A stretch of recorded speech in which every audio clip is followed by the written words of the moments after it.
Good morning, good morning, good morning everyone. Good morning, good morning, good morning.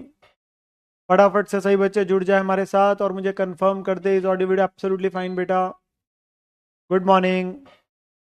Hardik, Mrityunjay, Pradeep, Devendra, Roshan, Abhishek, Swati, Soni, Neha, George, Shri, Kashim, प्यूरे, हिफ्जा, अंश, राहुल, नितिन यादव, पूर्णिमा, ध्रुव, दीपांशु, सनी, रितिका, सिद्धार्थ, खुशी, सभी बच्चों को नमस्कार मेरे प्यारे बच्चों। नमस्कार मेरे प्यारे बच्चों, सभी बच्चों का स्वागत है हमारी आज की सुबह की क्लास में of CA intermediate advance accounting. And मैं हमेशा की तरह उम्मीद करूंगा कि आप सभी बच्चे एकदम बढ़िया होंगे, मजे में होंगे, तंदुरुस्त होंगे और आप लोग अपनी पढ़ाई लिखाई बहुत ही जोरों शोरों से, बहुत ही जबरदस्त तरीके से कर रहे होंगे। मैं बताया तो मैं भी एकदम बढ़िया हूँ मेरे प्यारे बच्चों। नाउ हमारे पास बेटा चैप्टर चल रहा है एडवांस अकाउंटिंग के अंदर में अमेलगमेशन का, और इसके अंदर में हमारे टोटल में 4 लेक्चर्स जो है वो बेटा हो चुके हैं। ध्यान से मेरी बातों को जरा सुनते जाएंगे अभी सभी के सही बच्चे जो है। एंड इसमें हम कुछ चीजें अपने पास में अभी तक सीख चुके हैं। Good morning once again everyone. सबसे पहले apologies for the delay of 10 minutes. आपकी क्लास जो है 10 मिनट आगे करी गई है, ठीक है ना, आज के दिन जो है किसी वजह से।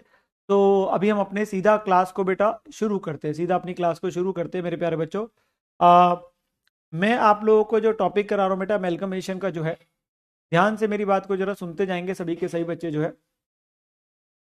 आ, बेटा हमने टॉपिक के अंदर में अमेलगमेशन में अभी तक जो सीखा है वो प्राइमरीली मैं स्पष्ट बात आपसे करूंगा, सिंपल बात, एक परचेज कंसिडरेशन निकालना सीखा है। बिकॉज उसका रोल पूरे चैप्टर में आपके पास आता ही आता है कि भाई या नेट पेमेंट मेथड है या नेट एसेट मेथड है। पहली प्रेफरेंस नेट पेमेंट, वरना आपके पास नेट एसेट, ठीक है ना। तो नेट पेमेंट आपके पास जो है वो है कि जो जो सामान शेयर होल्डर्स को दिया जा रहा है, ठीक है ना। और नेट एसेट होता है कि जब वो बता नहीं रहे तो उस केस में एसेट माइनस आउटसाइडर लायबिलिटीज करके आपके पास निकल जाता है, ठीक है।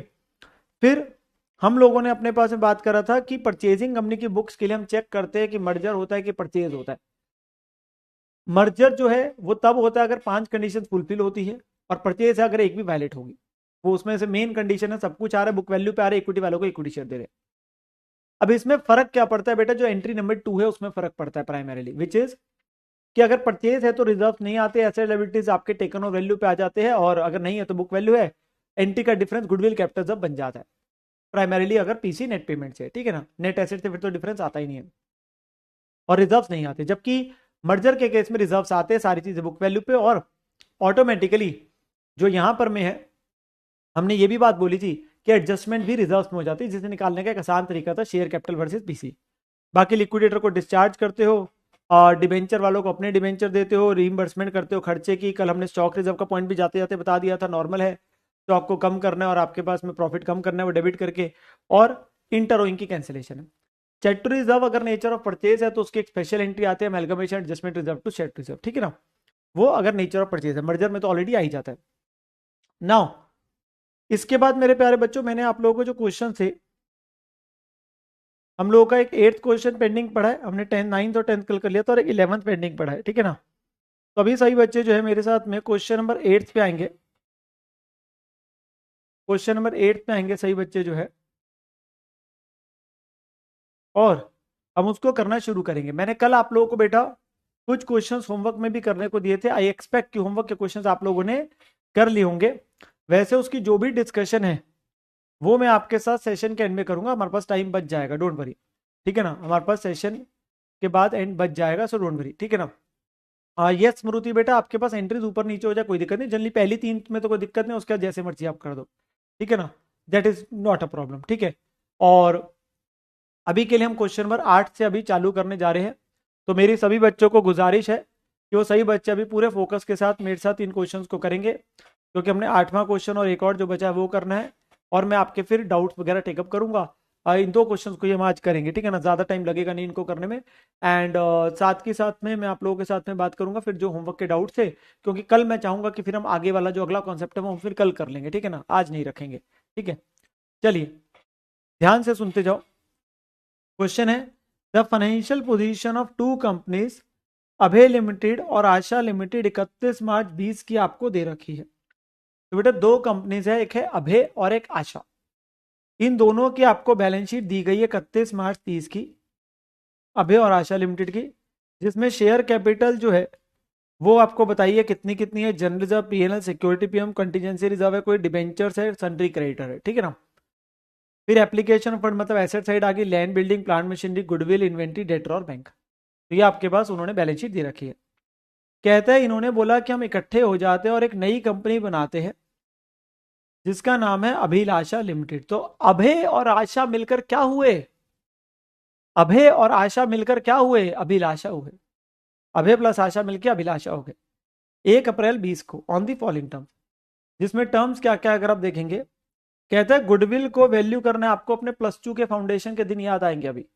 गुडविल को वैल्यू करना है 2 year purchase of the super profit.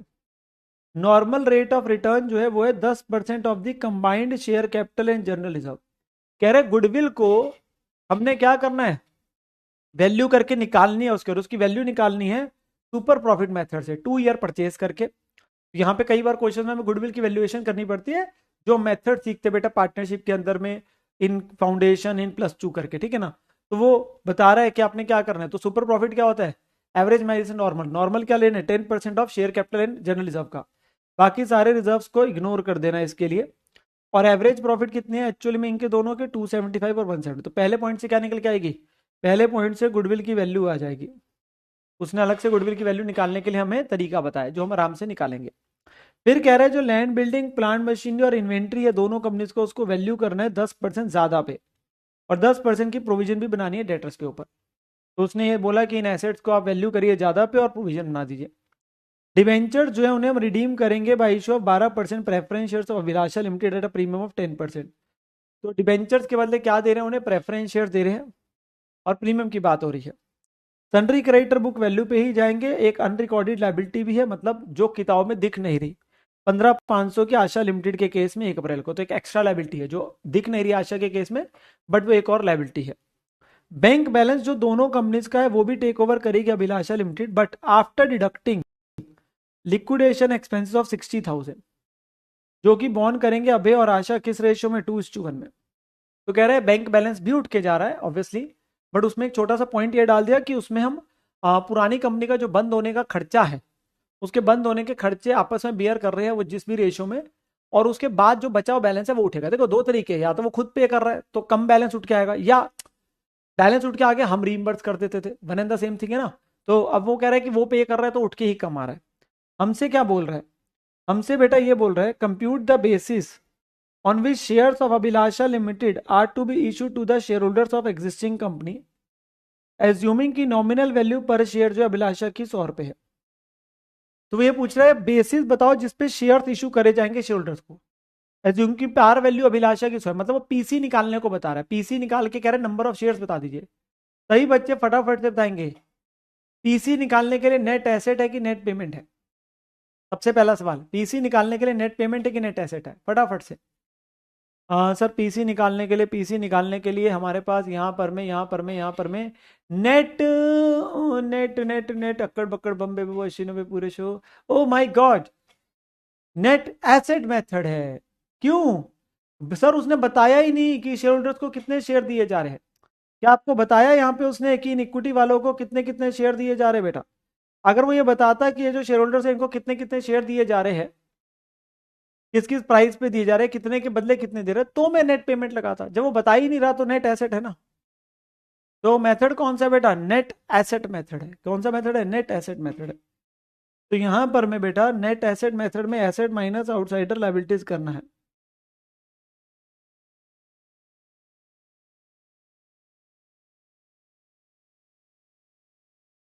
ठीक है जी। तो यहां पर हमें जो परचेज कंसिडरेशन निकालनी है बेटा,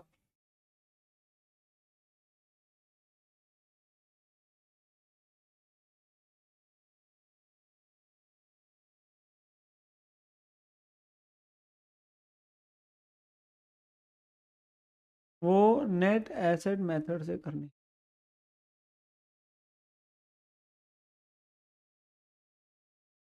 ठीक है ना। पहले पीसी की बात करेंगे। अब इसमें कितनी कंपनीज है बेटा? दो है, एक है अभय और एक है आशा।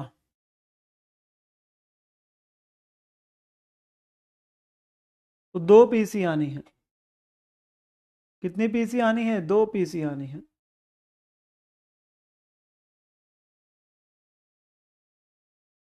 दो बार पीसी आनी है।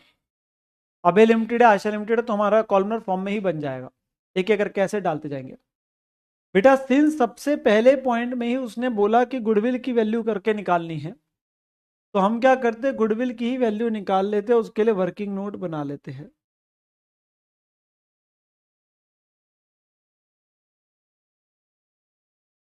गुडविल की वैल्यू निकालने के लिए क्या करते हैं, वर्किंग नोट बना लेते हैं कि गुडविल की वैल्यू कितनी लगाई जा रही है। उसके लिए उसने कुछ तरीका बताया है। मुझे। तो यहां पर मैं वर्किंग नोट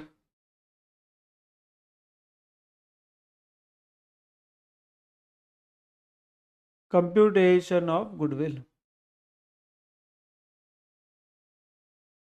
ठीक है जी।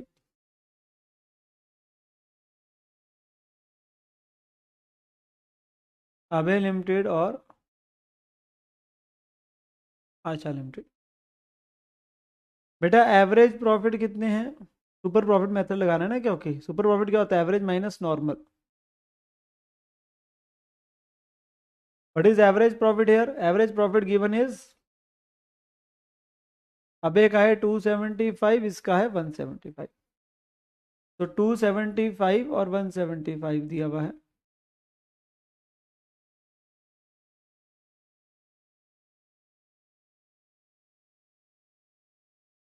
माइनस क्या करना है? Normal profit.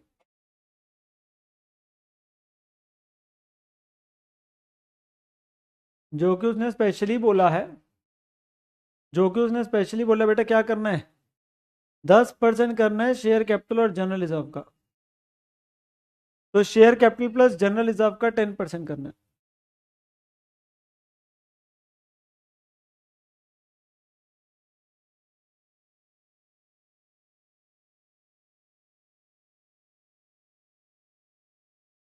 ठीक है जी। तो वो देखेंगे कितना कितना है। तो यहाँ पे शेयर कैपिटल है 15 लाख, जनरल रिजर्व है ये। तो इन दोनों को ऐड कर दिए, 15 लाख प्लस 2.75 लाख का 10%, तो 15 लाख प्लस 2.75 लाख का 10%। तो यहाँ कितना होगा, 10 लाख प्लस एक 25 का 10%।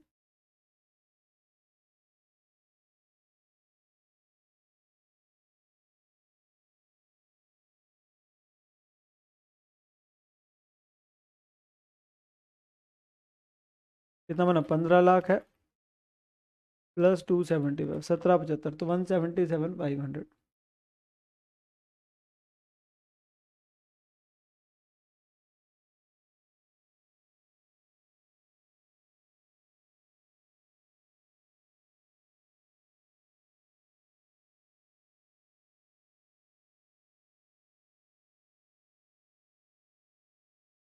ठीक है जी।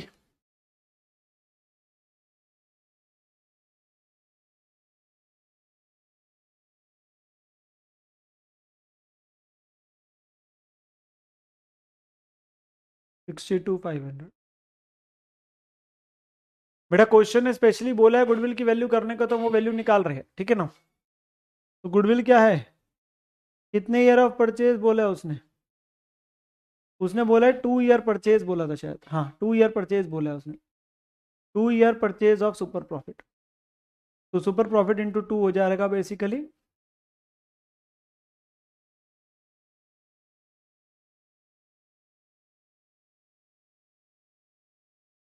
तो 1,25,000 इसकी गुडविल की वैल्यू है।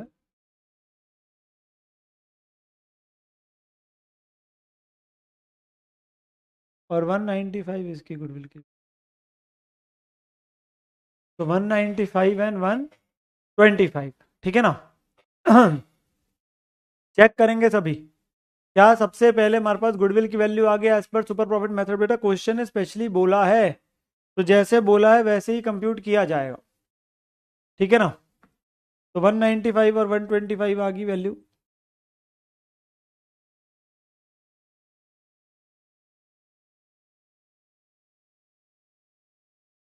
फिर उसने हमें क्या बोला है, पॉइंट ए वन हो गया, ठीक है ना बेटा। सुपर प्रॉफिट क्या है, अब इतना मैं ज्यूम करता हूँ कि अंजलि बेटा आपने फाउंडेशन या बेसिकली +2 में किया होगा बेटा, या तो आप डायरेक्ट एंट्री रूट से। सुपर प्रॉफिट होता है नॉर्मल से ज़्यादा, नॉर्मल आप बिजनेस में जो कमाते हैं उससे ऊपरला आप जो कमा रहे हैं। एक नॉर्मल व्यक्ति धंधे में पैसा डाल के कितना कमाता है वर्सेस आपने कितना एक्चुअली में कमाया, तो जो एक्स्ट्रा कमाया वो है सुपर प्रॉफिट, ठीक है ना, ओवर एंड अबव नॉर्मल। और वो किस लिए कमा रहे हो, because of your reputation, because of your goodwill. और वो आने वाले कितने सालों तक कमाओगे, वो होता है ईयर ऑफ परचेज, ठीक है ना। अब बेटा यहाँ पर अगली बात बोली गई है, लैंड बिल्डिंग प्लांट मशीनरी और इन्वेंट्री, इनकी वैल्यू क्या लगानी है, 10% ज़्यादा लगानी है बुक वैल्यू से। तो इन तीनों की, लैंड बिल्डिंग प्लांट मशीनरी और इन्वेंट्री, इन तीनों एसेट्स की क्या करनी है, वैल्यू जो दे रखी है उसमें 10% एक्स्ट्रा कर देना। तो लैंड बिल्डिंग आया सबसे पहले,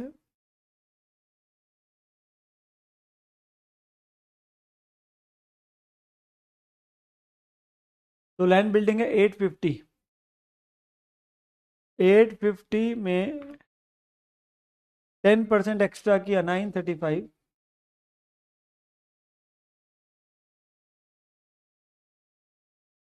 ये है 575 प्लस 10% 632,500,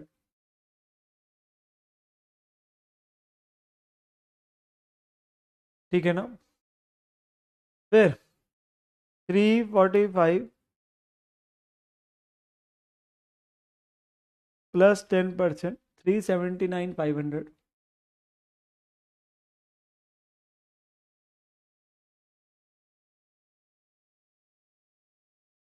प्लांटर मशीनरी का।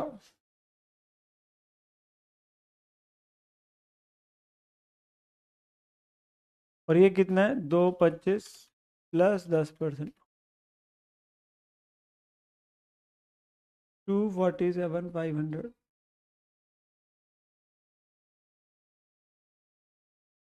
इन्वेंट्री 420 प्लस 10% 462, और ये है 240 प्लस 10% 264। तो बेटा ये तीनों एसेट्स में क्वेश्चन ने बोला था इनको क्या करना है, बुक वैल्यू प्लस 10% कर देना।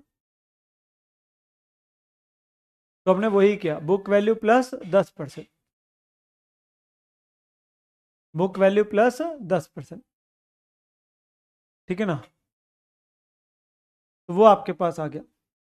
फिर अब बेटा जो गुडविल की वैल्यू उसने दे रखी है उसका तो रेलिवेंस ही नहीं है ना, हमने अपनी रेपुटेशन की वैल्यू खुद लगाई है, तुम अपनी किताब में क्या दिखा रहे हो उससे मतलब नहीं है। तो यहाँ पे जो गुडविल है उसका कोई, उसने नीचे वैल्यू अलग से बता दी भाई, जैसे लैंड बिल्डिंग प्लांट मशीनरी की मैं वैसे बोल दिया 10% एक्स्ट्रा, तो ये गुडविल का कोई लेना देना नहीं है। फिर उसने मुझे क्या बोला, डेटर्स, डेटर्स के लिए उसने मुझे बोला बेटा प्रोविजन 10% की बनानी है सन्ड्री डेटर्स पे। तो जो भी डेटर दे रखे 3,05,000 और 285 के,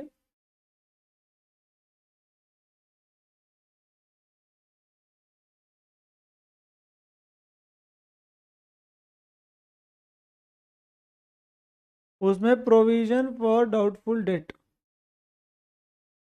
आपने माइनस करके लिखना, माइनस करके लिख दो, एक ही बात है 10%। तो 10% कितना हो गया, 30,500 और 28,500,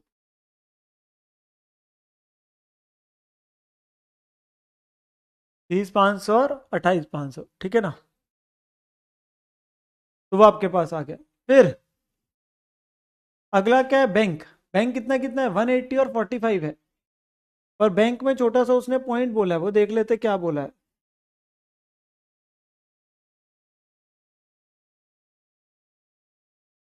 180 और 45। अब इसमें करना क्या बेटा, ध्यान से देखो, इनका बैलेंस है 180 और 45, पर जबकि 0.5 ने ये लिखा है, ध्यान में पढ़ो, ठीक है जी।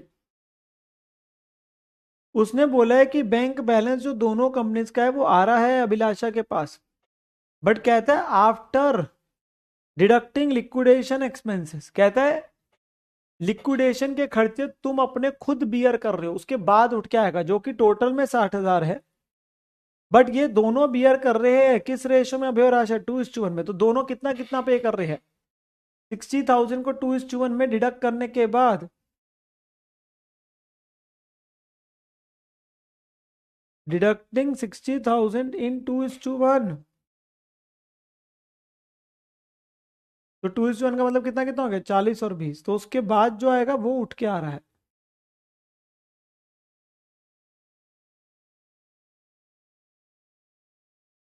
तो कितना कितना बन गया, 140 आ रहा है इसका,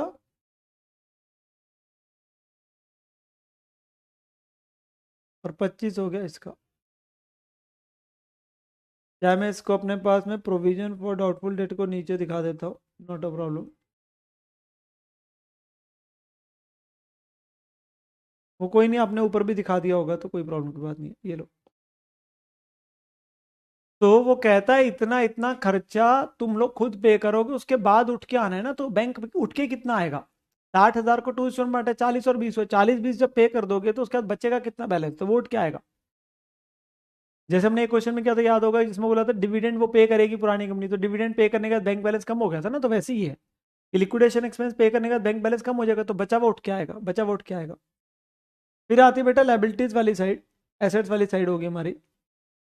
लाइबिलिटीज में क्या है बेटा, क्रेडिटर है, कितने हैं, 55 और 35।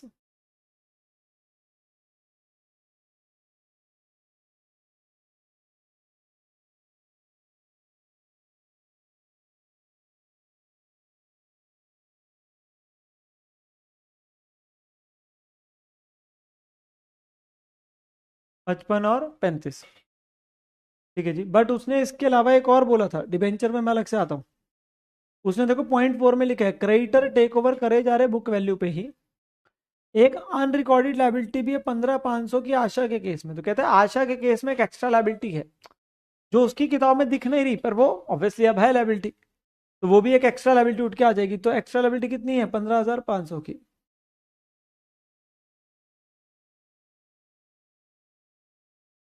15,500 की आशा के केस में, वो सिर्फ आशा के केस में ऑब्वियसली, तो अभी में नहीं है, ठीक है। और फिर है डिबेंचर्स।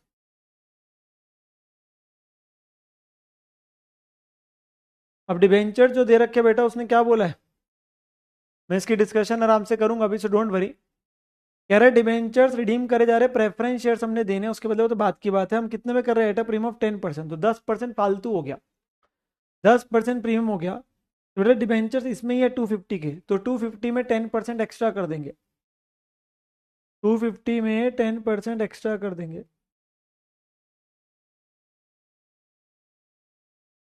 Which is 275। क्या इसके बाद जो है, क्या इसके बाद जो है कोई और चीज आनी है, रिजर्व्स आने हैं, the answer is no, reserve नहीं आने। तो आपके नेट एसेट्स आ जाएंगे, मतलब पीसी आ जाएगी। तो this is your net assets,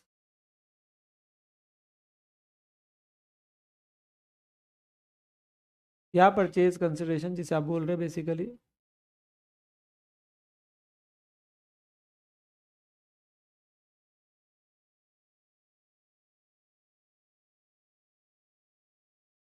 भाई बेटा वो कंटिजेंट थी तभी तो उसकी में नहीं दिख रही, पर अब टेक ओवर तो हो रही है ना, एक्स्ट्रा लाइबिलिटी अनरिकॉर्डेड है, वो नहीं दिख रही, उसके अलावा ही तो है ना, over and above the liabilities which are you are showing in the balance sheet. Amount बता देंगे बेटा कितना कितना आया।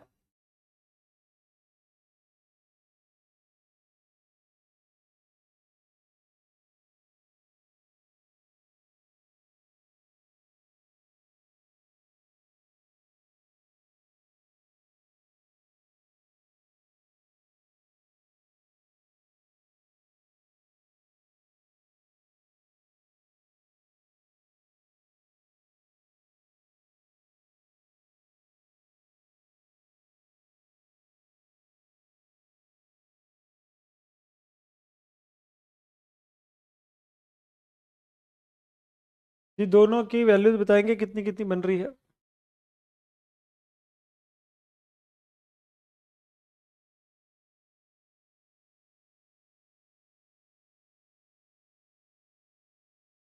2331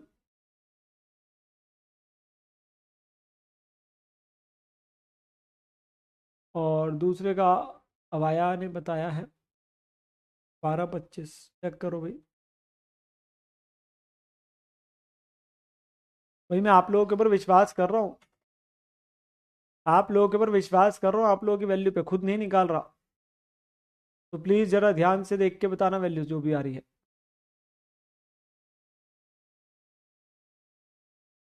हाँ जी, चेक करो ज़रा।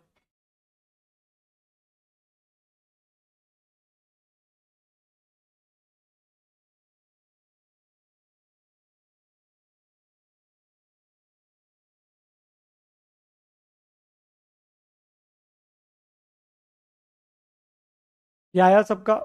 Yes sir. अब बेटा जो हम शेयर इशू कर रहे हैं परचेजिंग कंपनी, अब इतना अमाउंट देना है और वो दे रहा है कि अपना शेयर इशू कर रहा है किस पे, नॉमिनल वैल्यू पे ही, 100 रुपये पे। अपना बेसिकली शेयर 100 रुपये भी दे रहा है, तो जो अपना शेयर दे रहा है वो दे रहा है इशू प्राइस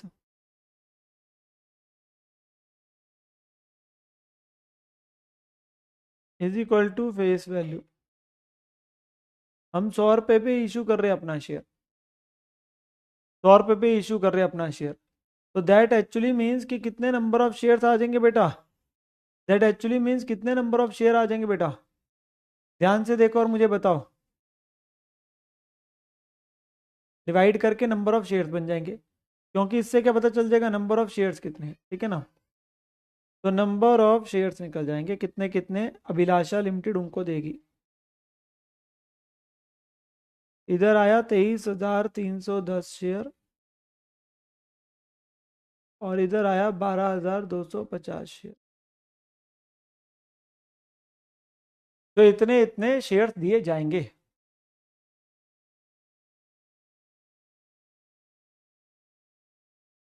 प्रहलाद बेटा मेरे पास कोई सॉल्यूशन नहीं है, तुम क्या सोच रहे हो?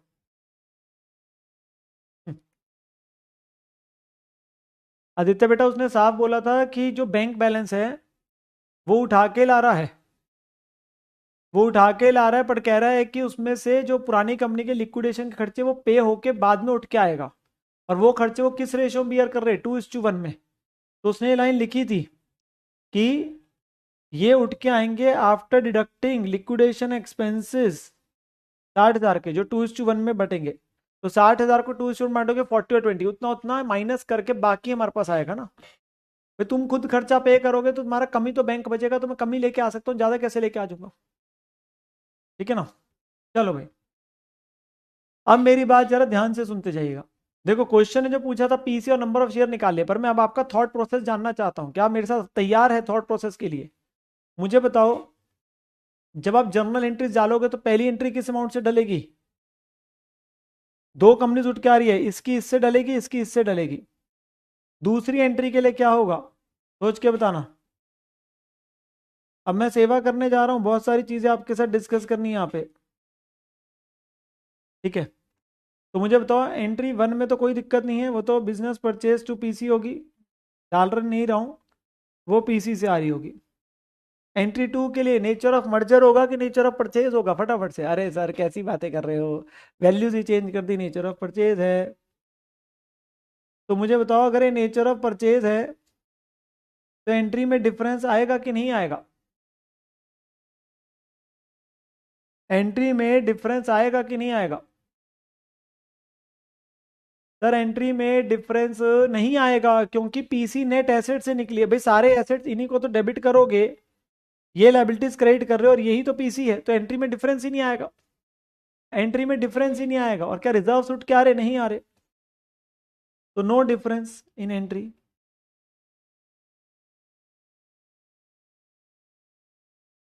और कोई रिजर्व्स नहीं आ रहे ऑफ ओल्ड कंपनी, क्योंकि नेचर ऑफ परचेज है, ठीक है ना। एंट्री 3 में पीसी क्या कर दोगे, डिस्चार्ज कर दोगे, तो उसके बदले शेयर किस पे इशू करे, पार पे इशू करे।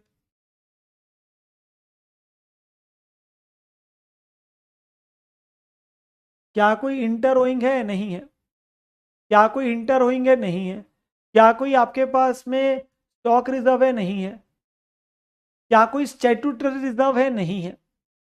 बस एक बात रहेगी डिबेंचर्स की सेटलमेंट, और यही सेम एंट्रीज दोनों कंपनीज के लिए, 3 एंट्रीज पहली के लिए आस्था की है, टेक ओवर की 3 एंट्रीज अबे की है।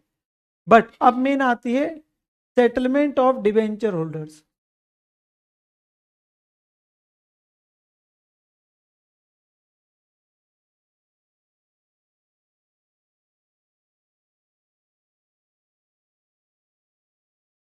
अब उसमें बेटा दो अल्टरनेटिव्स आपके पास जो है, आपके पास ऑप्शंस यहां पे बनते हैं। जो हम डिबेंचर्स लेके आए 275, 10% है, तो उसमें ऑल्टरनेटिव नंबर 1 है एक, और एक ऑल्टरनेटिव नंबर 2 है। ऑल्टरनेटिव नंबर 1 और ऑल्टरनेटिव नंबर 2 यहां बनते हैं, क्योंकि वो क्लियर नहीं है बहुत ज्यादा। तो मैं पहले लिख देता हूं, फिर मैं आपको समझाता हूं। डिबेंचर्स ऑफ, किस कंपनी में थे वो, आशा में थे, यस। तो डिबेंचर्स ऑफ आशा लिमिटेड हमने 10% प्रीमियम पे टेक ओवर करे,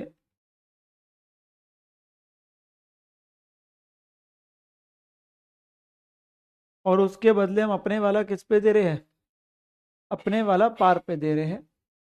तो to 12% preferential capital.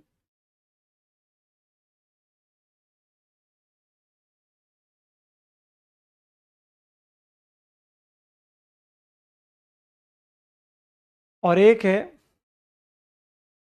Debentures of Asha limited.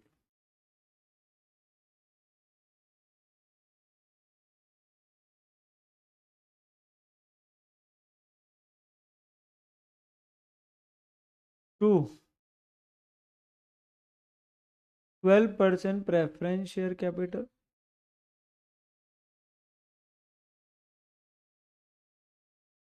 To securities premium. तो हम ये मान रहे हैं कि टेक ओवर प्रीमियम पे किया और अपने वाला भी प्रीमियम पे दिया। अब यहाँ पे क्या है, इस लैंग्वेज की आपके पास में क्या है बेटा, एजम्पशन कई बार इंस्टीट्यूट अलग अलग ले लेता है, और वो कह देता है कि बच्चा जो मर्जी ले सकता है, क्योंकि बहुत सारे क्वेश्चन में ना बहुत क्लियर होता था टेक ओवर किस पे किया। और मैंने आपको याद होगा 2 एक लेक्चर पहले 5 6 केसेस भी कराए थे, क्योंकि वो बहुत क्लियर होता था। किस चीज को लेके क्लियर होता था कि टेक ओवर किस पे किया, अपने वाला किस पे दिया। यहां हम ये तो मान ही रहे हैं, assumed that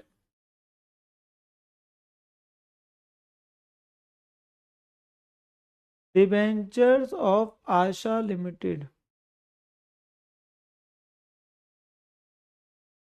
are redeemed या टेक ओवर एट 10% प्रीमियम। हम ये मान रहे हैं कि हमने टेक ओवर किया है 10% प्रीमियम पे, ठीक है जी। एंड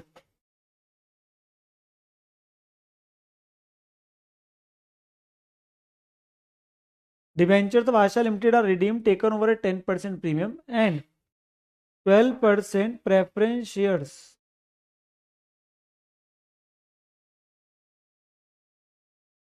आर इशूड एट या तो पार या एट 10% प्रीमियम। नाउ ये थोड़ा सा क्या है, पॉइंट ऐसा है जो हल्का सा डिबेटेबल हो जाता है। ये पार वाला हमारा हो गया ऑल्टरनेटिव नंबर 1, और ये हो गया ऑल्टरनेटिव नंबर 2 की जो एंट्री डाली। पार वाला एंट्री नंबर 1, और अगर प्रीमियम है तो एंट्री नंबर 2। हम ये मान रहे कि टेक ओवर तो प्रीमियम पे, अपने वाला पार पे है या अपने वाला भी प्रीमियम पे, क्योंकि क्वेश्चन ने जो लैंग्वेज लिखी देखो, उसने लिखा डिबेंचर्स को रिडीम कर रहे हैं हम लोग, प्रेफरेंस शेयर देने जा रहे हैं अभिलाषा के एट 10%। अब ये 10% प्रीमियम किसके कंटेक्स में है, इशू के कंटेक्स पे है,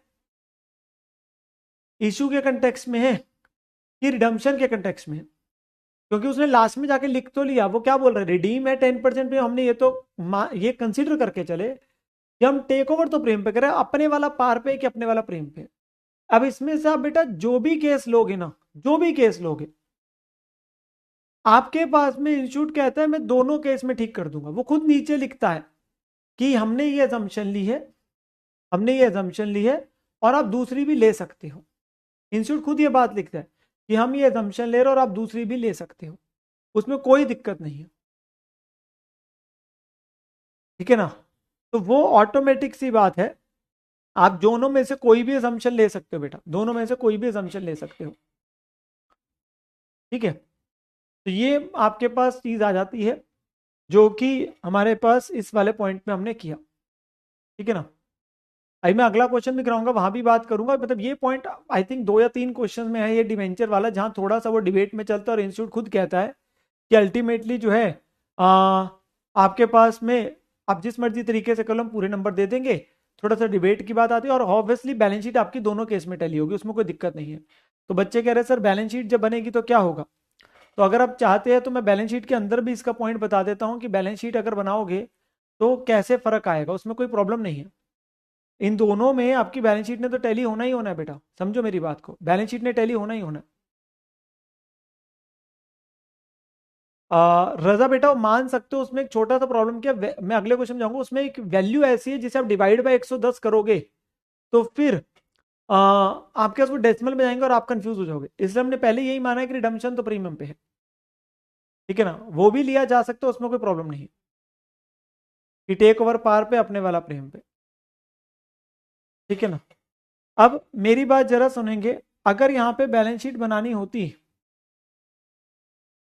क्योंकि वो अगर 14 नंबर का क्वेश्चन दे देगा तो आपसे क्या मांग लेगा, इसी में बैलेंस शीट मांग लेगा।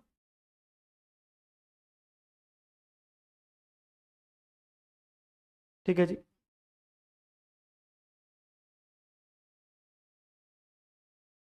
तो मैं नोट नंबर्स तो क्या बनाऊंगा, कॉलम छोड़ देता हूँ, बट मैं आपको दोनों अल्टरनेटिव में बता दूंगा।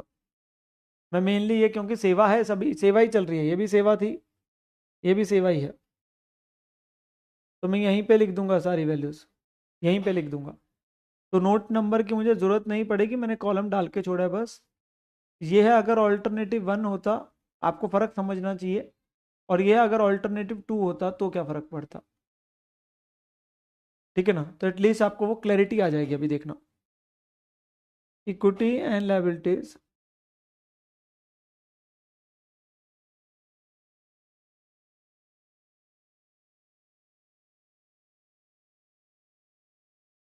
Share holder funds,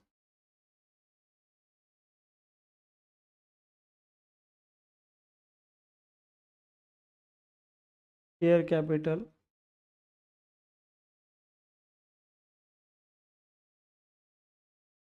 reserves and surplus, debenture तो आने नहीं है,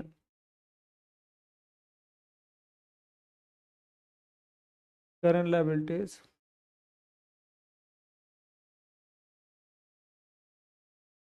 trade payable,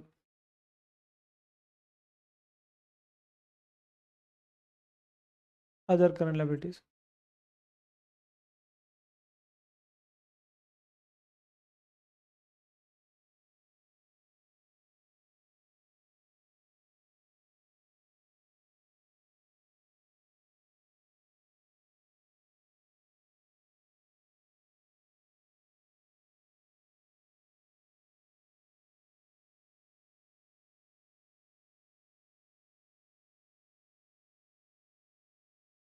non current assets,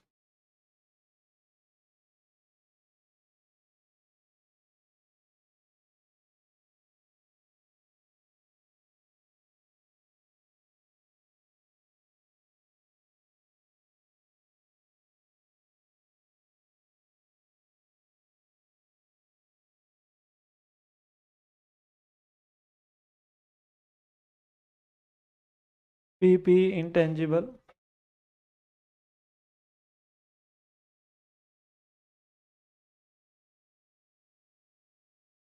current assets,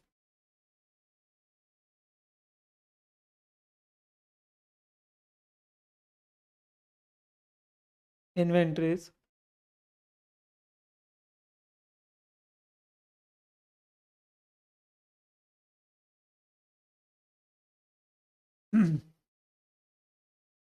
फिर आपके पास में ट्रेड रिसेबल,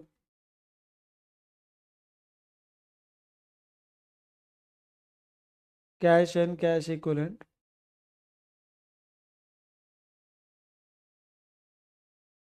और टोटल।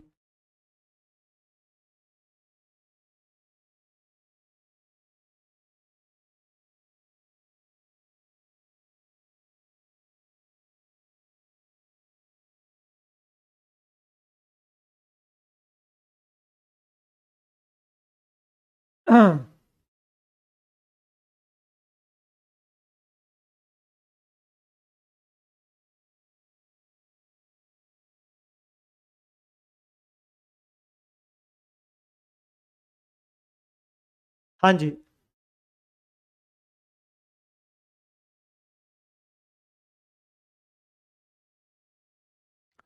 ध्यान से सुनते जाएंगे सही बच्चे। शेयर कैपिटल में मैं शेयर कैपिटल का इसलिए बना देता हूं ताकि आप लोगों को क्लैरिटी मिल जाए, बाकी की मुझे जरूरत नहीं पड़ेगी। शेयर कैपिटल का इसलिए बना देता हूं ताकि आपको क्लैरिटी मिल जाए बेटा, और कुछ नहीं है। तो मुझे बताओ इक्विटी शेयर दोनों को मिला के कितने हो गए थे? इक्विटी शेयर तो कितने हैं? 23,310 प्लस 12,250, तो 35,560।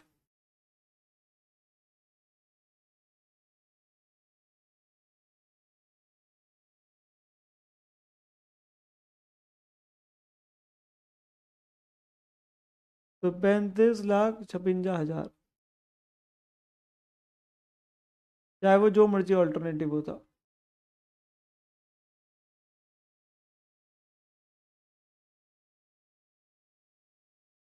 और दूसरा है preference share capital of 100 each वाला। नंबर नहीं लिख रहा क्योंकि अगर ऑल्टरनेटिव 1 था तो हमने उसमें बेटा पूरा ही डाल दिया था 275। और अब ऑल्टरनेटिव 2 लेते तो 2.5 लाख आता, क्योंकि बाकी 25,000 कहाँ जाएगा? सिक्योरिटी प्रीमियम में जाएगा। बस वही फर्क है और कोई फर्क नहीं है। बस मैं आपको यही बताना चाह रहा हूँ कि वो प्रेफरेंस डिवेंचर तो आने नहीं, उसके बदले क्या दे दिए? प्रेफरेंस शेयर दे दिए। अगर पार पे ही दे रहे हो तो सीधा आ गया, प्रीमियम पे दे रहे हो तो 2.5 लाख अलग हो गया, 25,000 अलग हो गया।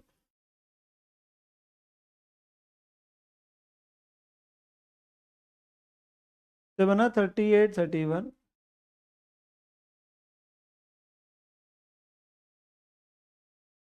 3806। बाकी चीजें तो ना बस सारी ऐड ऐड करके डालनी है। बाकी सारी चीजें तो बेटा ऐड ऐड करके डालनी है, उसमें कोई लफड़ा नहीं है, कहीं पे कोई लफड़ा नहीं है।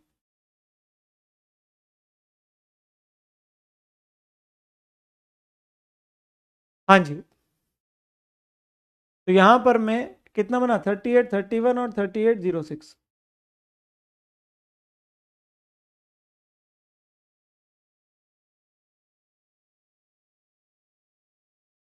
और ये यहाँ नील होता है, यहाँ 25,000 का आता सिक्योरिटी प्रीमियम जो आपने प्रीमियम पे दिए थे। क्या पुरानी कंपनी के रिजर्व आ रहे हैं? कोई भी जनरल रिजर्व, पीएनएल, कोई भी रिजर्व आ रहा है सिक्योरिटी प्रीमियम? नहीं, क्योंकि नेचर ऑफ परचेज था, पुरानी कंपनी का कुछ नहीं उठ के आया। हमने अपने शेयर भी पार पे दिए थे, वो तो प्रेफरेंस शेयर क्योंकि प्रीमियम पे दिया, अगर ऑल्टरनेटिव 2 मानते हो तो आएगा। ट्रेड पेबल दोनों को ऐड कर दो बस।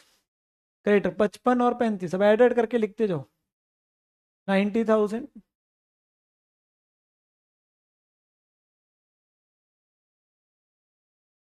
और 15,500 की एक एक्स्ट्रा लाइबिलिटी थी। इधर पीपी में क्या क्या है? पीपी में ये दोनों चीज़ है, लैंड बिल्डिंग और प्लांट मशीनरी। तो लैंड बिल्डिंग और प्लांट मशीनरी को ऐड कर दो बेटा।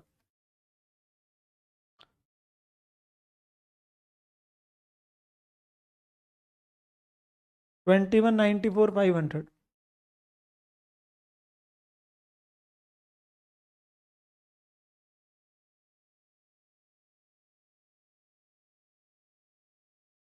इसमें क्या क्या आया है? लैंड एंड बिल्डिंग और प्लांट एंड मशीनरी। इसमें क्या आ रही है? गुडविल 320।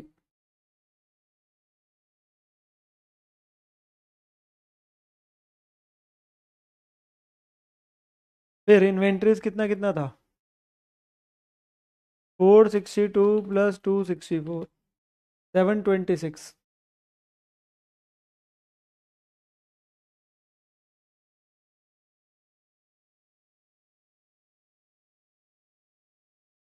ट्रेड रिसीवेबल कैसे आ रहा है? Debtor minus provision.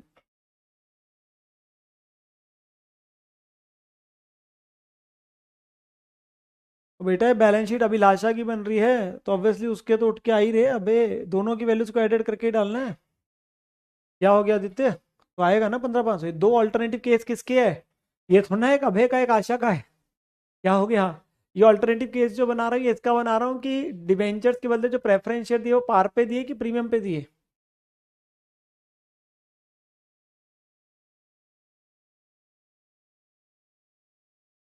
531।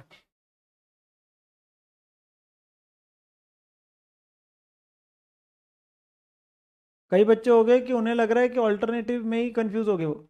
अब भैया ऑल्टरनेटिव किस चीज का है? और ये है 165। ऑल्टरनेटिव है कि आपने प्रेफरेंस शेयर्स अगर पार पे दिए होते तो बैलेंस शीट कैसे दिखती, और अगर प्रेफरेंस शेयर्स प्रीमियम पे दिए होते तो बैलेंस शीट कैसे दिखती। वो सिखा रहा हूँ ऑल्टरनेटिव 1 और 2। समझे?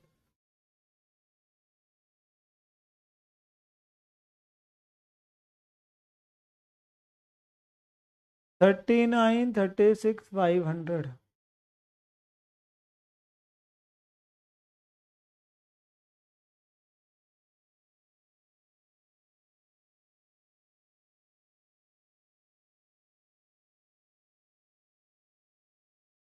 39, 36, 500।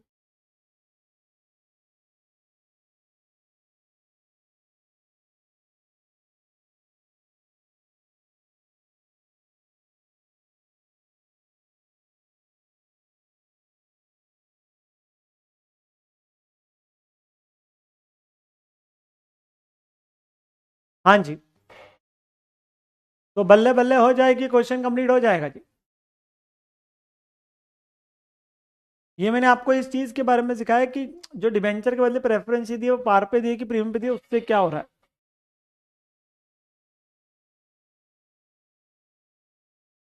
तो एजम्पशन अपने पास जरूर लिख दे, जिससे वो क्लियर हो जाए, कंफ्यूजन ना आए एग्जामिनर को। आपको भी एजम्पशन जो अभी आप ले रहे डिबेंचर वाले में, अभी अगले में भी करेंगे, वहां पे भी ऐसे ही है।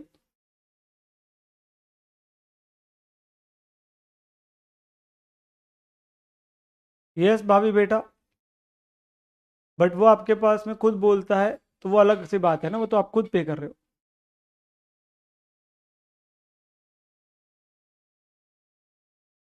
हाँ जी। तो ये हमारे पास में क्या हो जाएगा बेटा, क्वेश्चन क्या हो जाएगा, कंप्लीट हो जाएगा। एसेट के अमाउंट अलग क्यों है? अलग कहाँ है, सेम ही तो है सारे। भैया आपने अलग अलग वैल्यूज लगाई है, तो अंजलि अलग अलग वैल्यूज दिया तो आएगी।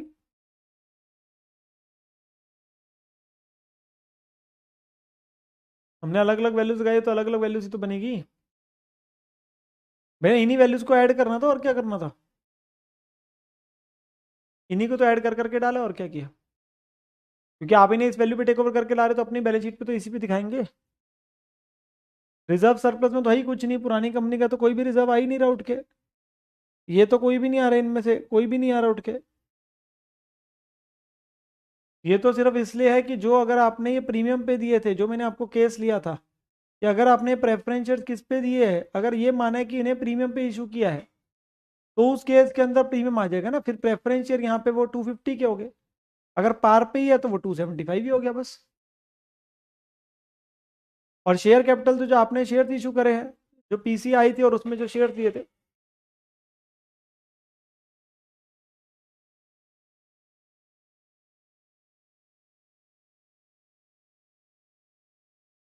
ठीक है ना? हाँ जी, क्या ये क्वेश्चन सभी का हो गया है? Can I move to the next question? Yes sir. चलो जी, क्वेश्चन नंबर हम जाएंगे 11 पे। क्वेश्चन नंबर मेरे साथ आएंगे 11 पे। काफी हद तक आपको सेम प्रकार का क्वेश्चन दिखेगा, विथ स्मॉल चेंजेस, छोटे छोटे जो है, और कुछ नहीं है। ठीक है ना? चलो, क्वेश्चन नंबर 11 पे आएंगे बेटा, क्वेश्चन नंबर 11 पे आएंगे। ये एग्जाम में आया हुआ क्वेश्चन है, आपके सामने देख लो। इंटर जनवरी 21 में आया था, 20 नंबर का क्वेश्चन। 20 नंबर का क्वेश्चन आया था, पर ये सही मायने बोलूँ तो 20 के इससे ज़्यादा समय लगने वाले क्वेश्चंस भी आ जाते हैं, जो और भी होंगे हम देखेंगे भी। बट इस क्वेश्चन में समय उससे कम लगना था, मतलब क्वेश्चन की रिक्वायरमेंट उससे कम थी, आसान था, इसमें एंट्रीज नहीं है, सीधा वही बैलेंस शीट है, जैसे पिछला क्वेश्चन है वैसा ही है। कह रहा है गैलेक्सी लिमिटेड और ग्लोरी लिमिटेड दो कंपनीज है जो इंगेज हो रही है सेम बिजनेस ऑफ केमिकल्स में। कह रहा है टू मिटिगेट द कंपटीशन एक नई कंपनी ग्लोरियस लिमिटेड हमने बनाई, जिसमें एसेट लायबिलिटीज एग्जिस्टिंग कंपनीज के भी certain exception are to be transfer. तो वो कहता है दो कंपनी, एक है गैलेक्सी एक है ग्लोरी, और गैलेक्सी और ग्लोरी दो कंपनीज बंद हो रही है और उसके बदले एक नई कंपनी बनाई, अपना बिजनेस कहाँ उठा के लेके जा रहे हैं, एक नई कंपनी में, विच इज ग्लोरियस लिमिटेड। कौन से बेटा, ग्लोरियस लिमिटेड, ठीक है ना। और उसकी बैलेंस शीट अब दोनों कंपनीज की दे रहा है, गैलेक्सी और ग्लोरी की, जिसके अंदर में आपको बैलेंस शीट शेड्यूल 3 के हिसाब से दे दी, चीज़ें यहीं डाल दी तो नोट्स नहीं दिए हुए। जैसे इक्विटी शेयर है, रिजर्व सरप्लस में जनरल रिजर्व और पीएल है, इधर सिक्योर्ड लोन में डिबेंचर्स है, ट्रेड पेबल है, इधर पीपी आपके पास में free hold property plant machinery motor vehicle है, करंट एसेट में इन्वेंट्री ट्रेड रिसीवेबल्स और बैंक है। तो ये उसने मुझे बोला, ठीक है ना। अब वो आपको क्या कहता है, अब वो आपको क्या कहता है, एसेट्स एंड लायबिलिटीज जो है वो टेक ओवर बुक वैल्यू पे ही हो रहे हैं वैसे, बट कुछ एक्सेप्शंस है, कुछ चीज़ों को छोड़कर, कुछ चीज़ों को छोड़कर, ठीक है ना। कहता है जो डिबेंचर्स है उन्हें हम डिस्चार्ज कर रहे हैं, उन्हें हम डिस्चार्ज कर रहे हैं, और उसके बदले क्या दे रहे हैं, 8% डिबेंचर दे रहे हैं ग्लोरियस के, किस पे, एट अ प्रीमियम ऑफ 10%।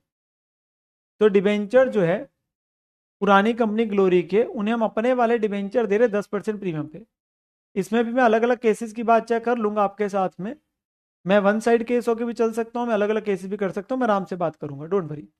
कह रहे प्लांट मशीनरी जो है गैलेक्सी की, उसकी वैल्यू इतनी लगाई है, गुडविल की वैल्यू करके ही दे रहा है, गैलेक्सी की इतनी है, ग्लोरी की इतनी है। तो गुडविल का जैसे पिछले क्वेश्चन में तो सुपर प्रॉफिट मेथड से बोला था, यहाँ कुछ नहीं बोला, यहाँ सीधा बोल दिया गैलेक्सी और ग्लोरी करके लिख दिया। फिर कह रहा है जो लिक्विडेटर है ग्लोरी का, उसे अपॉइंट किया जा रहा है for collection from the trade debtor and payment to the creditor. He retain the cash balance and collected 110 from the debtors and paid 180 to the creditor. Liquidator is entitled to receive 5% commission for collection and 2.5% for payment.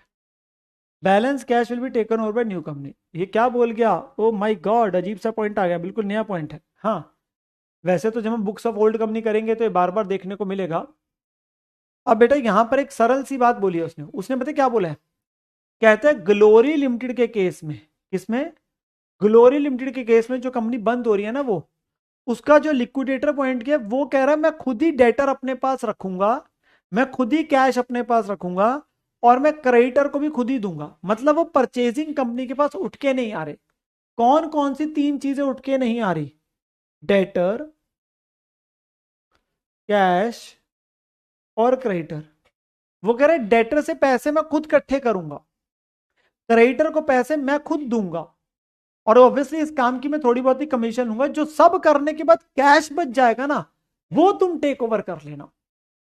तो यहां पे glory के case में सिर्फ, किसमें, glory के case में सिर्फ क्या हो रहा है, only in case of glory, आपके पास में ये चीज हो रही है कि जो डेटर है, जो कैश है और जो क्रेडिटर है, वो तीनों नहीं उठ के जा रहे, उसके बदले नेट में जो कैश आएगा वो आ जाएगा, जो नेट कैश निकलेगा। उसने क्योंकि बोला है, तो इस पॉइंट को मैं आगे जाके अभी जब सॉल्विंग करेंगे तो दोबारा बताऊंगा। रिक्वायरमेंट में क्या कह रहा है बताओ, कितने कितने शेयर्स इशू करेंगे शेयर होल्डर्स को गैलेक्सी और ग्लोरी के, एज्यूमिंग की फेस वैल्यू कितनी, हर शेयर की 10। और कह रहा है फिर बैलेंस शीट भी बना देना ग्लोरियस की, एंड नोट्स जो अकाउंट के साथ बनाना, ऑब्वियसली वो तो उसके साथ ही बनानी है। तो मुझे सभी बच्चे फटाफट से बताएंगे पीसी के लिए कौन सा मेथड,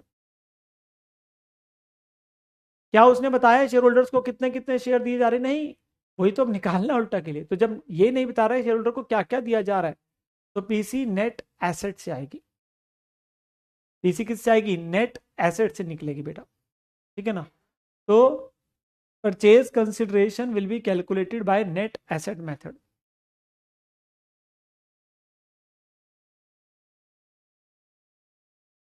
पिछले क्वेश्चन जैसे है with small of the changes, छोटे छोटे बदलाव है बस, और कुछ नहीं है।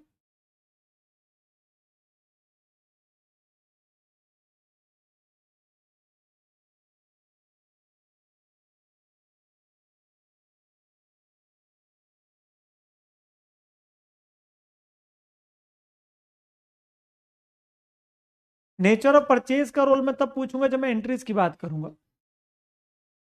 मतलब एंट्रीज बैलेंस शीट की बात करेंगे तो गैलेक्सी और ग्लोरी दो है। पीसी के समय जो जवाब देना है वो ये बताना है नेट एसेट है कि नेट पेमेंट है, बस।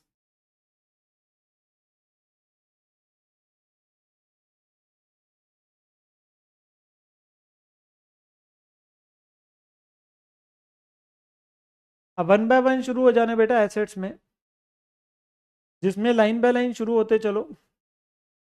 सबसे पहले जैसे उसने क्या दिया है, बस ध्यान रखना प्लांट एंड मशीनरी जो गैलेक्सी का है उसकी वैल्यू अलग लगाई है 252, तो ये वाली वैल्यू अलग लगाई है प्लांट एंड मशीनरी, बाकी तो सब बुक वैल्यू पे है।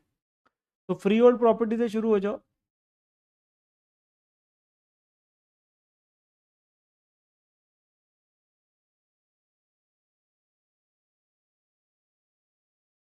कितना है, 588 और 336।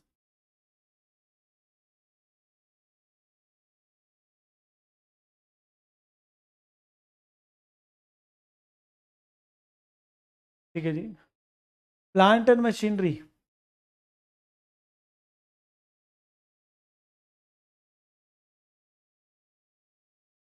प्लांट एंड मशीनरी में गैलेक्सी में वैल्यू जो लगाई गई है बेटा वो अलग है, वो 252 है, और उसकी कितनी 84 है।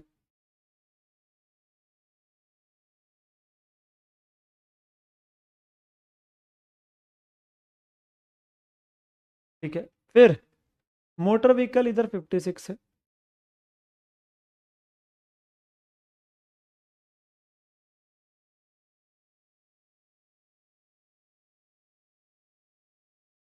मोटर व्हीकल इधर 56 है। ठीक है जी। फिर हमारे पास में आगे बढ़ते बेटा, आगे बढ़ते हैं। उसने गुडविल की वैल्यू दे रखी है, कितनी है गुडविल की वैल्यू, गैलेक्सी में 448 है, इधर 168 है।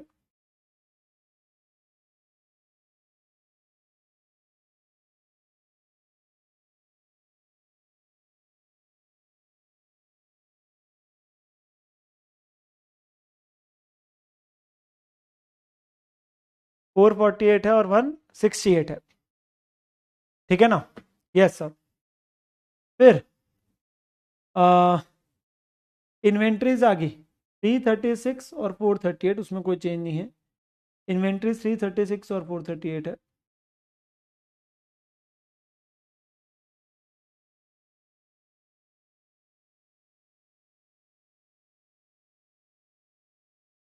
और 438 है।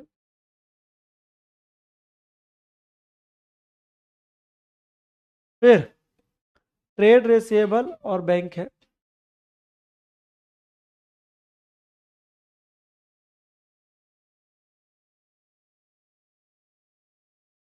कितना कितना है, 462 है इधर।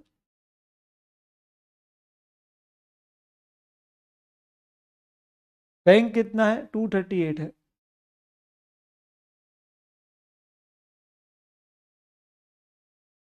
बैंक कितना है, 238 है। लाइबिलिटीज में ट्रेड पेबल है 420।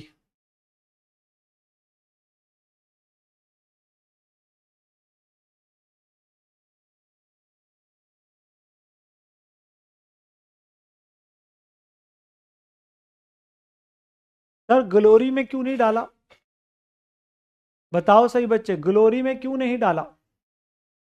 मैंने बैंक का ये डेटर क्रेडिटर बैंक क्यों नहीं डाला, वो कहता है बेटा ये तीनों चीजें नहीं उठ के आ रही। उसने लिखा पॉइंट नंबर 4, ग्लोरी में लिक्विडेटर जो है, पुरानी कंपनी जो बंद हो रही है उसका जो लिक्विडेटर पॉइंट हुआ है, वो कह रहा है मैं ही डेटर से पैसा इकट्ठा करूंगा, मैं ही क्रेडिटर को पैसा दूंगा, मैं कैश अपने पास रिटेन रख रहा हूं। तो सब करने के बाद डेटर से पैसा आके कैश है, मेरी कमीशन क्रेडिटर को पे करके सब करने के बाद जो बचा हुआ कैश होगा बस वो टेक ओवर होगा। क्योंकि उसने साफ लिखा पॉइंट नंबर 4 में, उसने साफ लिखा है पॉइंट नंबर 4 में, इस वजह से वो नहीं आ रहा, उसका नेट करके आ जाएगा। अब उसका नेट कितना आ रहा है वो देख लेते कितना बन रहा है। तो उसका नेट कितना बन रहा है बेटा बैंक का, तो यहाँ पे हमारा ना डेटर आएंगे ना क्रेडिटर आएंगे, पर इसका वर्किंग नोट बनाना पड़ेगा, कितना आ रहा है बैंक, बैंक कितना आ रहा है। तो यहां पर मैं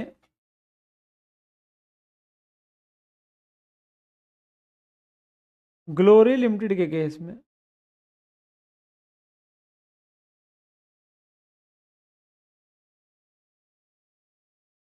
बैंक बैलेंस टेकन ओवर,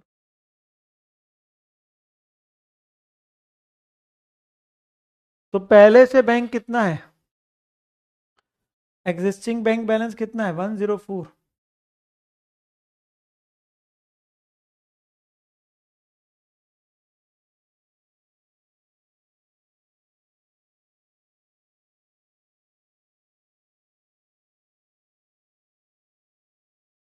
कितना पहले से पड़ा है। फिर डेटर जो है उसने बोला है, डेटर से उसने कितना इकट्ठा किया 1,10। अब डेटर जो मर्जी हो, वो कह रहा है डेटर जो है वो 1,10,000 के उनसे पैसा आया, तो कलेक्शन फ्रॉम डेटर कितना है 1,10।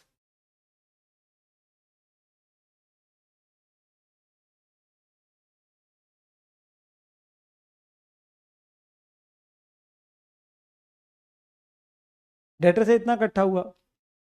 फिर क्रेडिटर्स को कितना पे किया, क्रेडिटर को पे किया 180, चाहे वो जो मर्जी हो 183 है, तो minus paid to creditors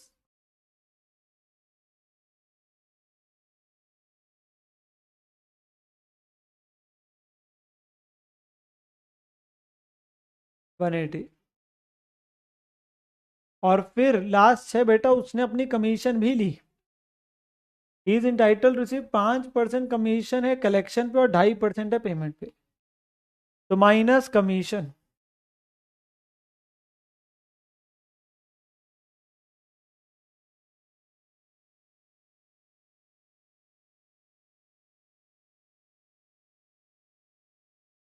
debtors के ऊपर कितनी बनी,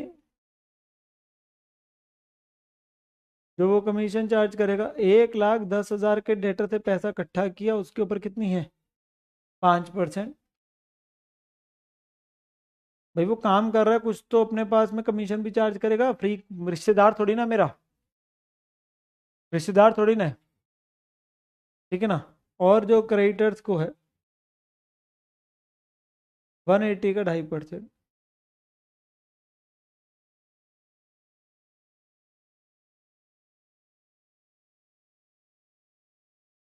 4,500, तो 10,000 उसने अपनी कमीशन भी निकाल ली दोनों मिला के। अब जो बाकी पैसा बचा है वो टेक ओवर हो रहा है।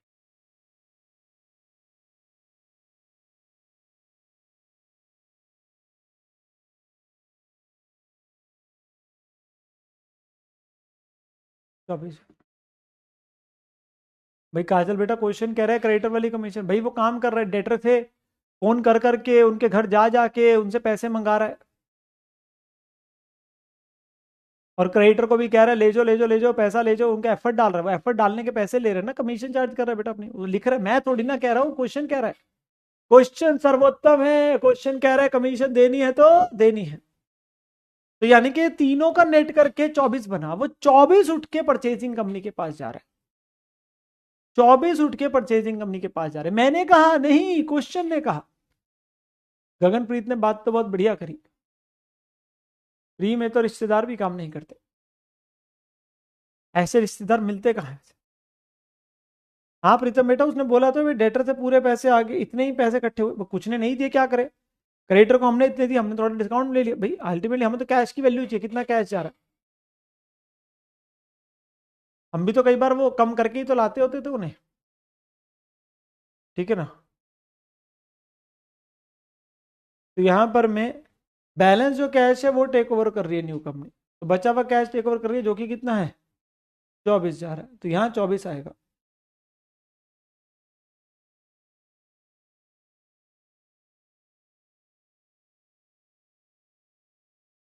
तो 24,000 आ गया, ठीक है ना। अच्छा जी, फिर देखो डिबेंचर्स भी है, हाँ डिबेंचर्स भी है। डिबेंचर में मैं आपको बेटा डिफरेंट इंटरप्रिटेशन भी बता देता हूँ, डोंट वरी। तो यहाँ पे लिखा वो है कि डिबेंचर्स को हम डिस्चार्ज कर रहे हैं, अपने वाले जो डिबेंचर दे रहे हैं वो प्रीमियम पे दे रहे हैं। तो मैं यहाँ पे मतलब ऑल्टरनेटिव आपसे डिस्कस करूंगा, जो पिछले में था, तो मैं यहाँ पे ये मान लेता हूँ एक बार के लिए कि हम टेक ओवर पार पे कर रहे हैं, अपने वाला प्रीमियम पे, वो साफ लिख रहा है discharge by issue of debenture से 10% प्रीमियम, तो मैं अगर यहां पे डालता हूं तो मैं 330 लिख देता हूं लेट से।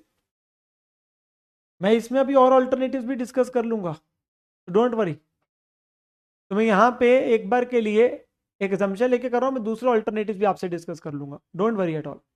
मैं ऑल्टरनेटिव यहाँ पे बात कर लूंगा आपसे, एंड इंस्टीट्यूट खुद लिखता है कि आप ऑल्टरनेटिव यहाँ ले सकते हो। तो यहाँ पे हमने क्या बोला, टेक ओवर पार पे अपने वाला प्रीमियम पे। अभी मैं नीचे लिखूंगा इसके केसेस, क्या रिजर्व्स आएंगे, नहीं रिजर्व्स कुछ नहीं आने, बात खत्म होगी, पीसी आ जाएगी, काम खत्म हो जाएगा, नेट एसेट आ जाएंगे।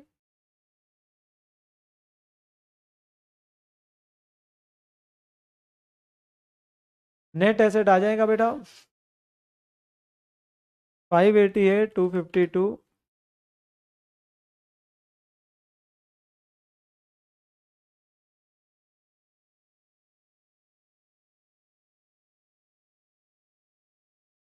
19,60,000।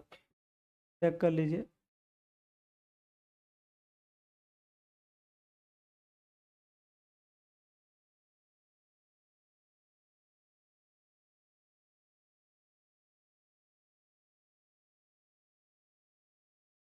Seven twenty.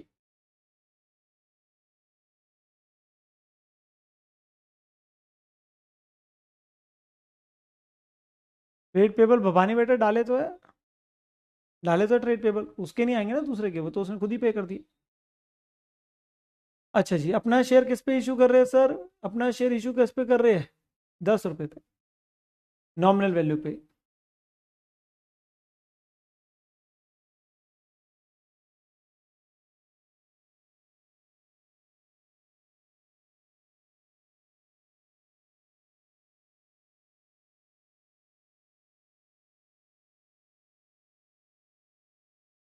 तो कितने कितने शेयर इशू करे जा रहे हैं? 196, 72,000।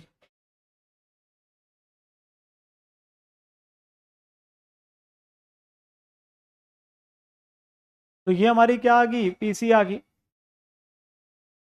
नेट एसेट मेथड से। ये बेटा मेरे पास क्या आ गई निकल के, हमारी पीसी आ गई बाय नेट एसेट मेथड। और हमने कितने कितने शेयर दिए वो भी आ गया, क्योंकि शेयर 10 रुपए पे दे रहे हैं, इस वैल्यू पे ही। चेक कर लेंगे, यही सबका आ रहा है। चेक करेंगे, सभी का ये आ रहा है।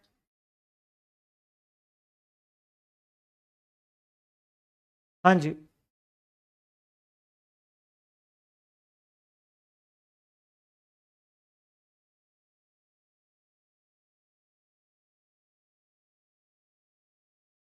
अब बेटा मुझे बनानी है बैलेंस शीट, तो मुझे सही बच्चे बताएंगे, मुझे सही बच्चे बताएंगे बैलेंस शीट बनाने के लिए।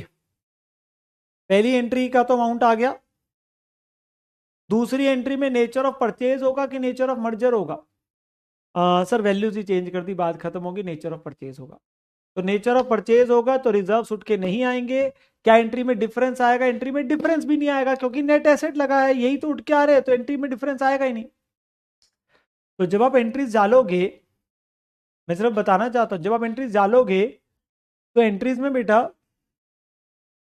मैं अगर सिंपल सी बात करूं, एंट्रीज के लिए थॉट दे रहा हूं, थॉट। एंट्री 2 के लिए नेचर ऑफ परचेज होगा,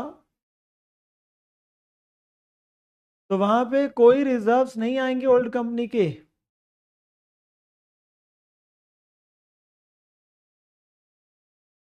और कोई डिफरेंस भी नहीं आएगा एंट्री में,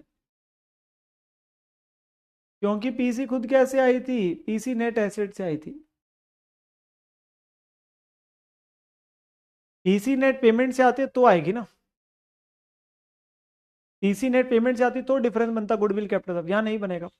और थर्ड एंट्री में आप लिक्विडेटर को डिस्चार्ज कर दोगे, बस मेन होगा सेटलमेंट ऑफ डिवेंचर्स। वो मैं आपको बता देता हूं कि हमने क्या माना, और ऑल्टरनेटिव्स क्या ले सकते थे। तो हमने ये एज्यूम किया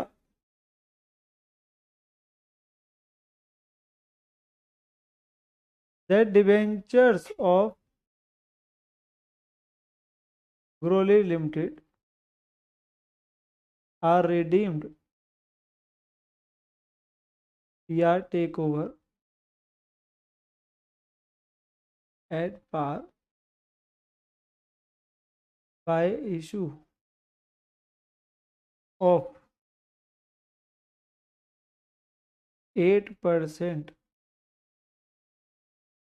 debentures of Glorious limited at 10%। तो हमने ये माना है कि उसके वाले टेक ओवर पार पे अपने वाले प्रीमियम पे दे रहे। तो एंट्री क्या बनी होगी, डिबेंचर ऑफ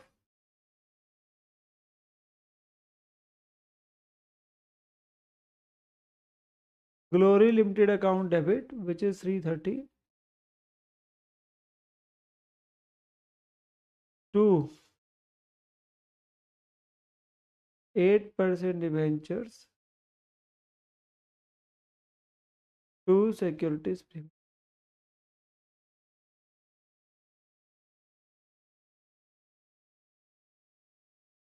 तो बेसिकली आपके पास अगर वो ऑब्वियसली 100 रुपये का, तो हम कितने पे इशू कर रहे हैं, 110 पे।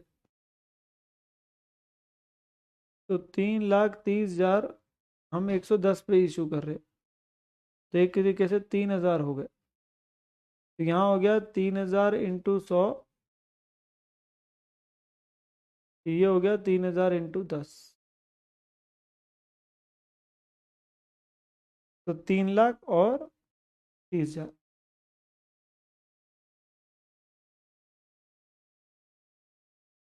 तो भाई उसके वाला टेक ओवर पार पे, रिडीम पार पे हम अपने वाले जो दे रहे हो प्रीमियम पे दे रहे। तो जो हमारा एंट्री 2 में आता है वो क्या आता है, किस पे टेक ओवर किया और अपने वाला किस पे दिया। ऑल्टरनेटिवली क्या मान सकते थे,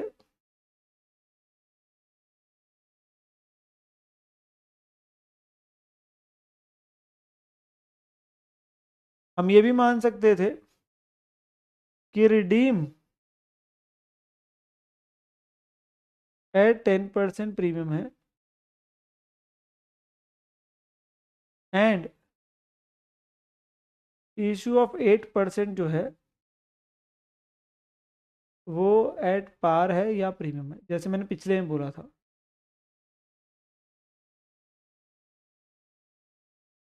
बेटा एजम्पशन ऑब्वियसली डिवेंचर्स वाले केस में ना ये लिख देना, जर्नल एंट्री आपको एग्जामिनर को नहीं बतानी, आपको तो सीधा बैलेंस शीट बनानी है, पर आप एजम्पशन डिवेंचर्स में लिख देना, because what I have seen ये 2-3 क्वेश्चंस में ये वाली लैंग्वेज का इस्तेमाल किया गया है, ठीक है ना। एंड जब वो लैंग्वेज का इस्तेमाल किया गया तो इंस्टीट्यूट खुद एक असम्पशन लेके नीचे लिख देता है कि मैंने ये माना है, आप ऑल्टरनेटिवली अगर कुछ और लेना चाहते हो तो ले सकते हो। मतलब आपको ये नहीं बताने की जरूरत और क्या हो सकते हैं, वो तो मैं आपको वैसे बता रहा हूँ। तो बाकी बेटा क्या हो गया, तुमने तो कॉन्सेप्ट की धजिया उड़ा दी। ये नेट पेमेंट कहाँ है, नेट एसेट मेथड लगाए, तो डिबेंचर तो लाइबिलिटी है। तो भाग्य ने कंफ्यूज ही कर दिया सबको।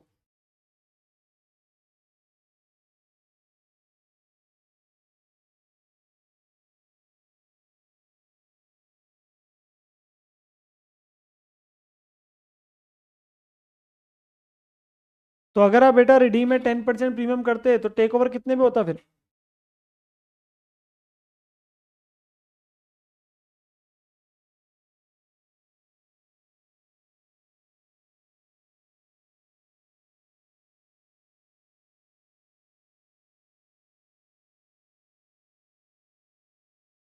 कितने पे, और फिर अपने वाला पार पे, अपने वाला प्रीमियम पे।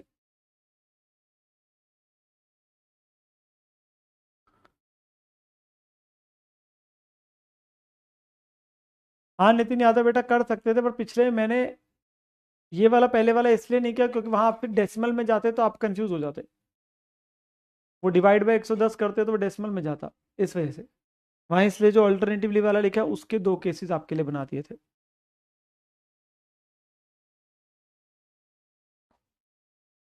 उज्जवल बेटा स्टार्ट फ्रॉम द बिगिनिंग। अच्छा, अब बेटा मैं अपना नॉर्मल वाले तरीके से चल रहा हूँ कि डिबेंचर्स को टेक ओवर करा पार पे, अब हमने प्रीमियम पे इशू करे बस। अब मुझे ये बताओ सही बच्चे, अब हमने इसको लेके बस बैलेंस शीट बनानी है, तो बस करना क्या है, इस 330 के 2 हिस्से हो गए, डिवेंचर और प्रीमियम, बाकी आपने बस चीजें ऐड ऐड करके डालनी है बस, और कुछ नहीं करना। तो आपकी बैलेंस शीट तैयार है ग्लोरियस लिमिटेड की, हार्डली 10 मिनट्स और क्वेश्चन खत्म करके बल्ले बल्ले हो जाएगी। 20 नंबर का क्वेश्चन जनरली इंस्टीट्यूट ने डिजर्व नहीं करता था ये 20 का। कभी कभार ऐसा होता है कि 20 का दे देता है पर वो क्वेश्चन 20 का डिजर्व नहीं करता। पर क्या करें, इंस्टीट्यूट ने दिया है तो नंबर तो हम ले लेंगे ना, बटोर लेंगे अपने नंबर।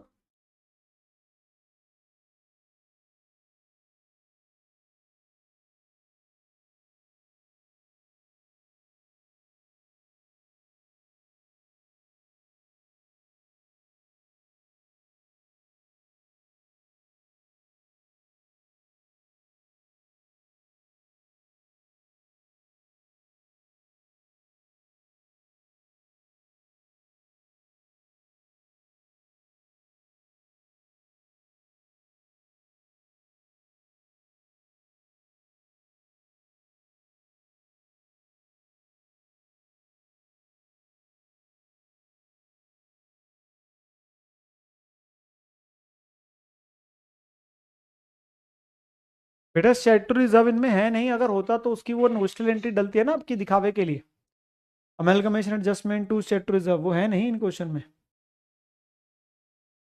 नहीं तो वो आ रहा होता, नेचर ऑफ परचेज है तो प्लस माइनस होके दिखता है वो।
यार आप बच्चे कभी ये बात नहीं कहते कि सर आप मत बनाओ बैलेंस शीट, हम खुद ही बना लेंगे, ये तो आसान है, आप थोड़ा रेस्ट कर लो। आप लोगों को ये होता है कि अगर हम मेहनत करेंगे तो हम सर से ही मेहनत कराएंगे, ये मैंने जरूर देखा है। तो पीपी आ गया, इंटेंजिबल एसेट्स आ गया, सर वो तो है ही देखो। हमें ज़्यादा संतुष्टि मिलती ही तब है जब टीचर हमारे सामने जो बैठे हैं वो भी लिख रहे हैं, वो भी अपने हाथ चला रहे हैं, हम अकेले क्यों अपने हाथ चलाए, हम अकेले क्यों मेहनत करें। Inventories,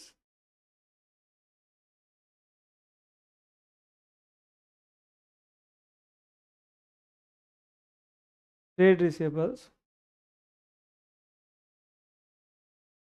and cash.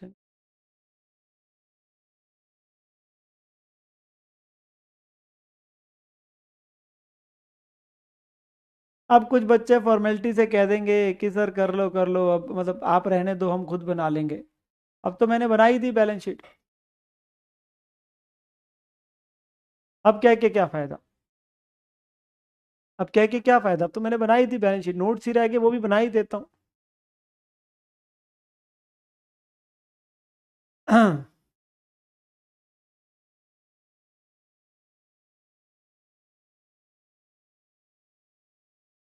हाँ, अलग अलग डायलॉग आ रहे हैं हर बच्चे के। हम टीम वर्क पे बिलीव करते हैं, अपने तो अपने होते हैं, हम साथ साथ है, आप ही किया करो। उल्टा की होना ये चाहिए कि सर हम ना करें तो ज़्यादा बेटर है, देख लो कोई ऐसा तरकीब आ जाए कि बस आप करो हम ना करें।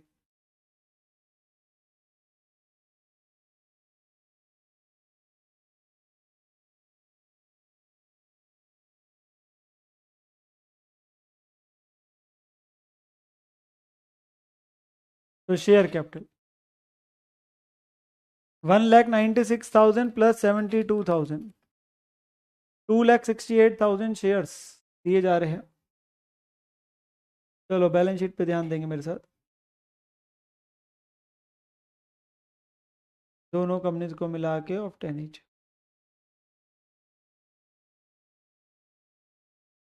26,80,000.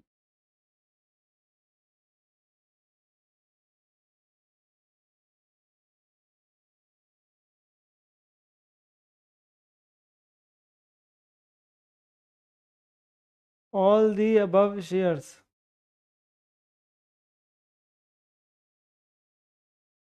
issued for consideration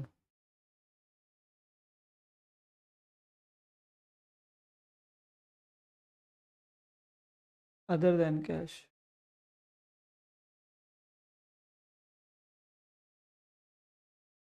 ठीक है.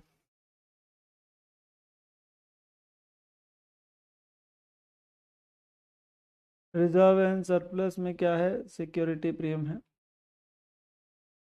जो हमने डिवेंचर्स इशू किए प्रीमियम पे.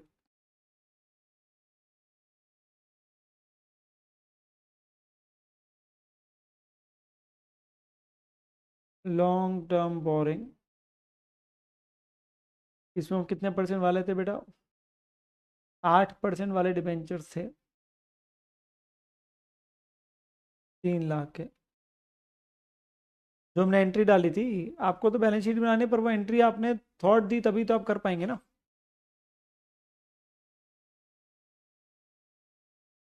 ठीक है ना. ये तीनों हो गए. 2680,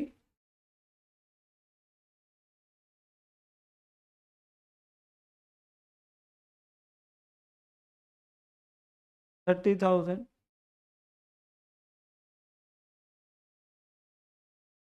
3 लाख. और ट्रेड पेबल तो डायरेक्टली डाल दूंगा. कितने थे? 420.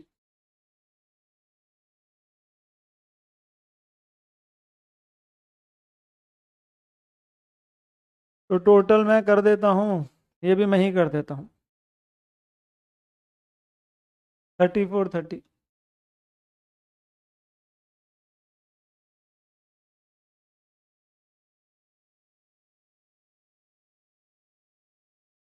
हाँ जी. तो ये आपके पास में क्या हो गया? आगे जी वैल्यूज. फिर पीपी और इंटेंजिबल का बनाना है जो आ रहा है, दैट इज नोट नंबर 4.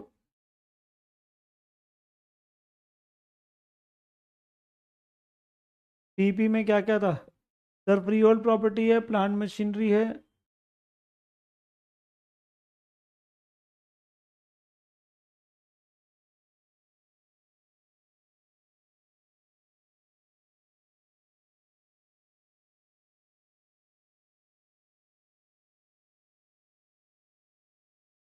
और मोटर व्हीकल है.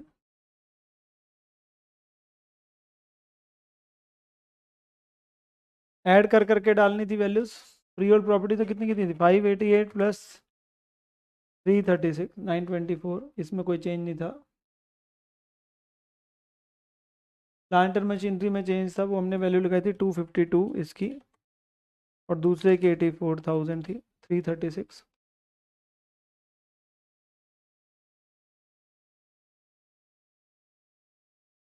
56.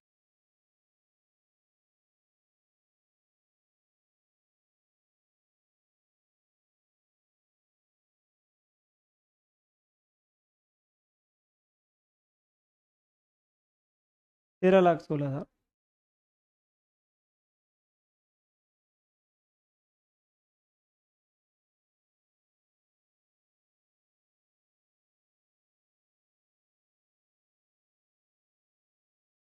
और फिर आगे गुडविल.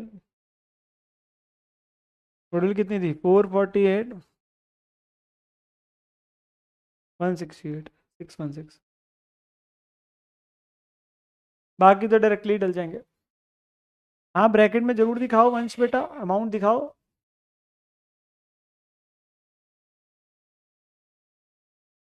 बिल्कुल इंडिविजुअल वैल्यू ब्रैकेट में दिखाना है, दिखा दो. क्या दिक्कत है? कौन रोक रहा है तुम्हें? एक्स्ट्रा दिखाने से कोई नहीं रोक रहा. 13,16,000 और 6,16,000.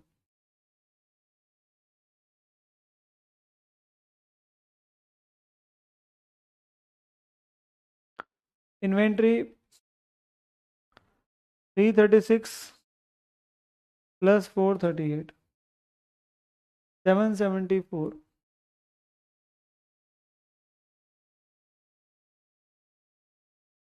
ये कितना आ गया 462, और cash and cash equivalent 238 plus 24, तो 262।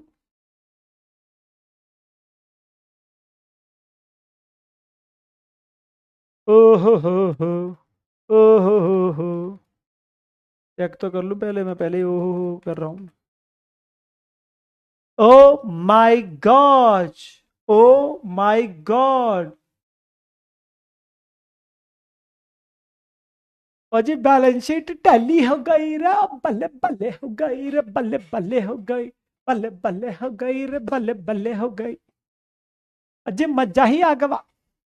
बैलेंस शीट क्या हो गवा? टैली हो गवा। बैलेंस शीट टैली हो गवा।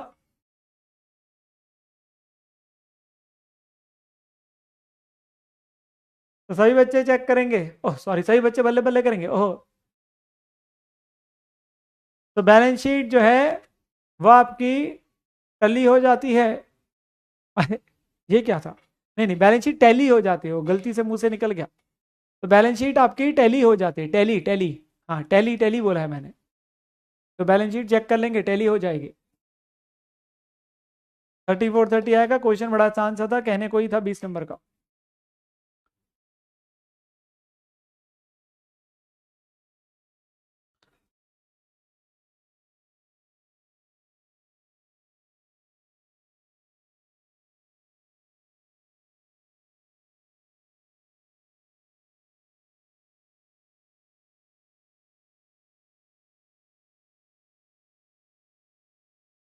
हाँ जी। तो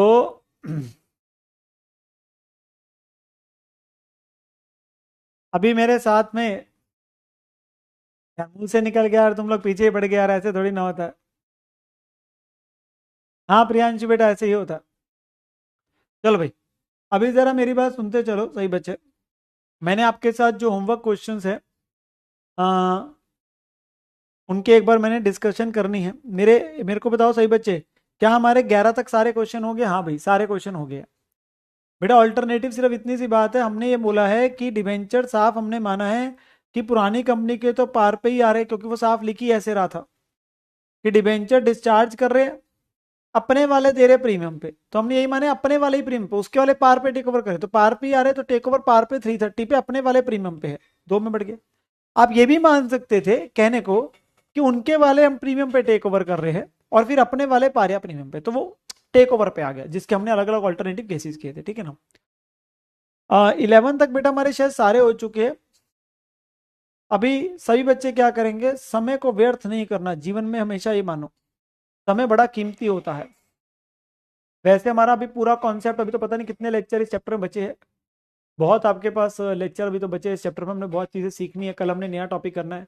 बट अभी के लिए मैं क्या करने जा रहा हूँ, पेज नंबर 5.28 पे आएंगे सही बच्चे, पेज नंबर 5.28 पे आएंगे पहले तो।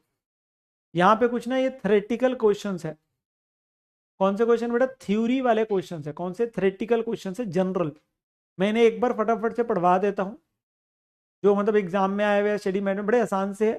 चांसेस मैं ये नहीं बोलूंगा बहुत ज़्यादा है, बट फिर भी यस एक बार गो थ्रू कर लेने, तो मैंने अलग से हेडिंग बना रखी है थ्योरी क्वेश्चंस की, पेज नंबर 5.28 पे, ठीक है ना। ये आपके प्रैक्टिस क्वेश्चन जस्ट पहले तो एक कुछ क्वेश्चन है हमारे, जो कि 7 एक क्वेश्चन है, बड़े आसान आसान से है। जैसे सबसे पहला क्वेश्चन क्या है, जनरल है, कहता है कि briefly explain the methods of accounting for amalgamation as per AS 14। तो AS 14 के हिसाब से जो आपके पास में जो है,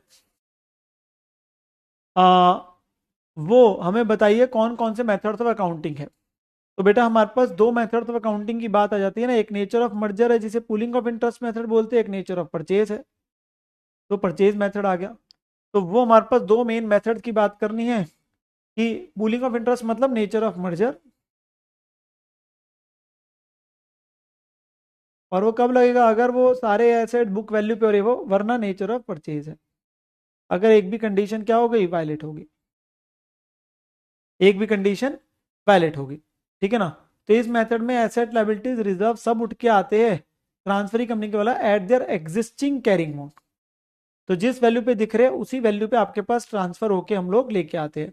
और इसमें आपके पास क्या आते हैं, एग्जिस्टिंग कैरिंग अमाउंट पे आते हैं, या हम अपने पास में बाइफरकेट कर देते हैं जो आपके पास में उनकी फेयर वैल्यू, मतलब उस दिन की जो आज की वैल्यू है उसके हिसाब से उठ के आ जाते हैं। तो यहाँ पर मैं सिंपल सी बात क्या आ रही है, दो मेथड दिए गए, आप कंडीशंस लिख के बात कर देंगे, एक सारी मर्जर की, और अगर एक भी वैलिड होगी तो परचेज हो गया। जनरल क्वेश्चन है, जनरल क्वेश्चन में पता होना चाहिए। फिर क्वेश्चन नंबर 2, ये मैंने आपको बताया भी था, ये पेपर में आया हुआ क्वेश्चन बेटा, कंडीशंस जो मर्जर की है, conditions to be fulfilled as per AS 14 for amalgamation to be in the nature of merger. तो मर्जर के केस में क्या क्या कंडीशन है बेटा, 5 कंडीशन थी, सब कुछ आ रहा है, सारे एसेट लायबिलिटीज आ रहे।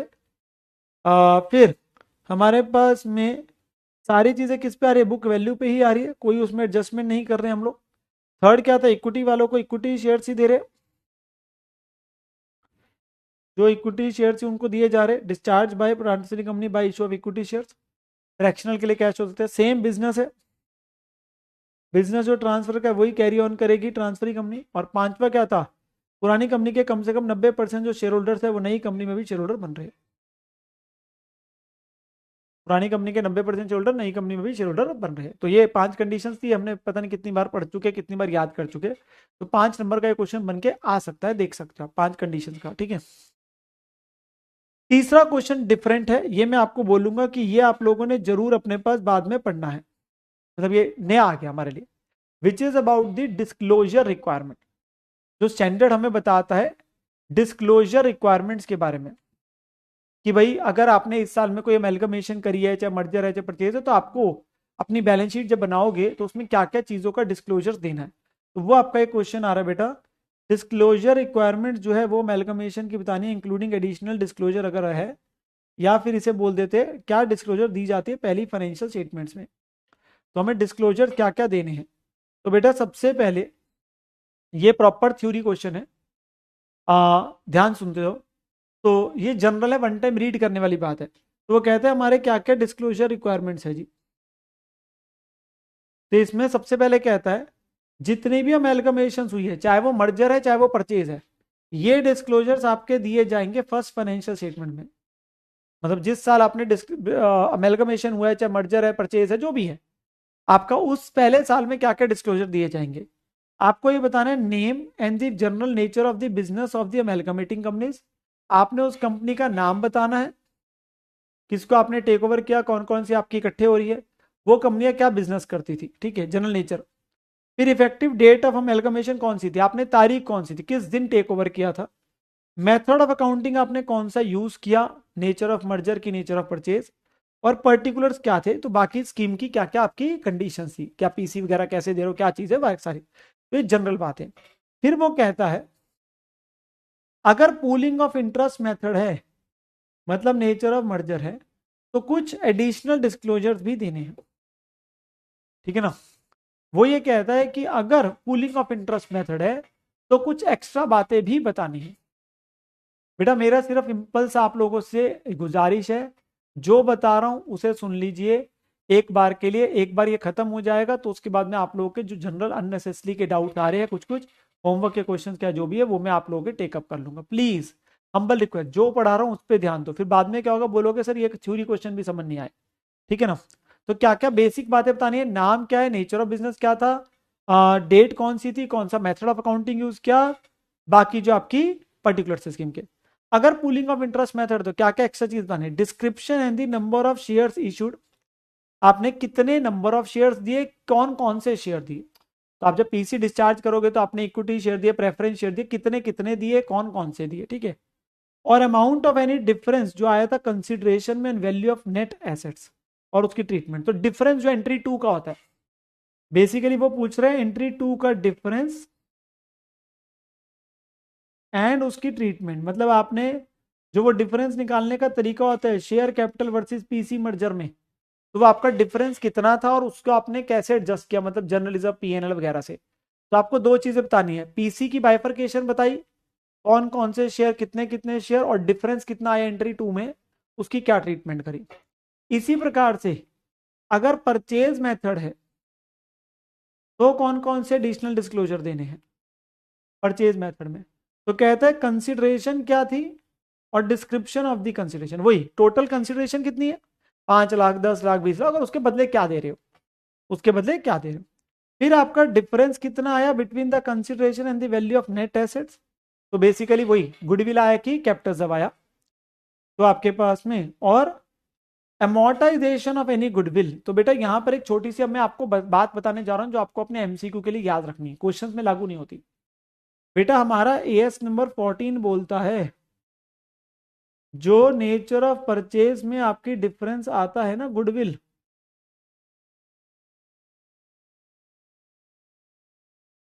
उसको आपने अमोर्टाइज करना है। जो आप गुडविल को डेबिट कर रहे हो उसके लिए एएस 14 उसकी लाइफ देता है। कितने साल लाइफ देता है बेटा? 5 साल।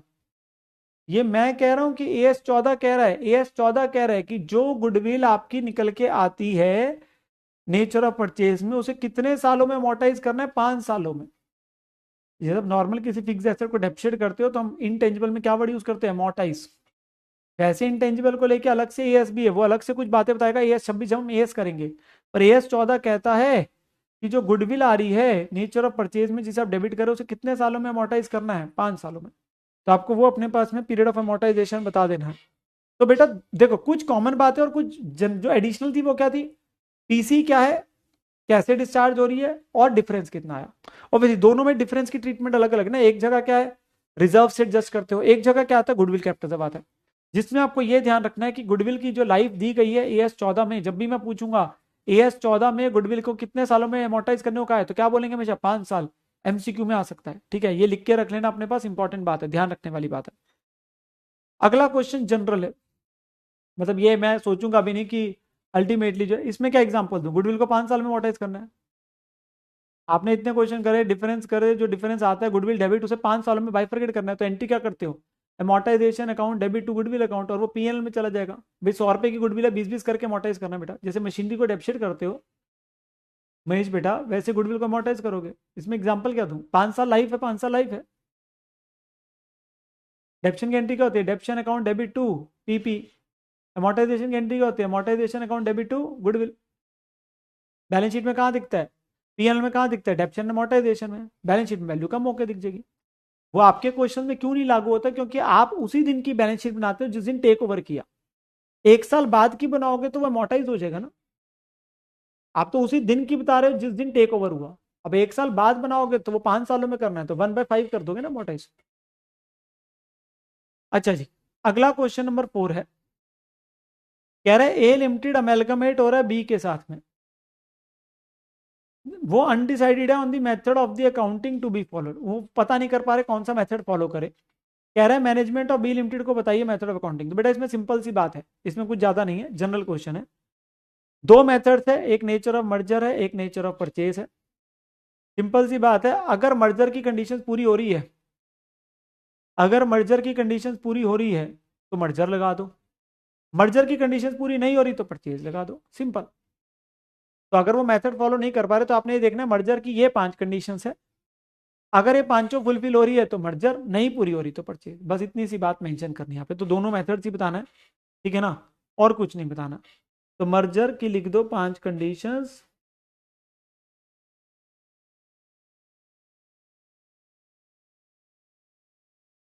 इफ फॉलोड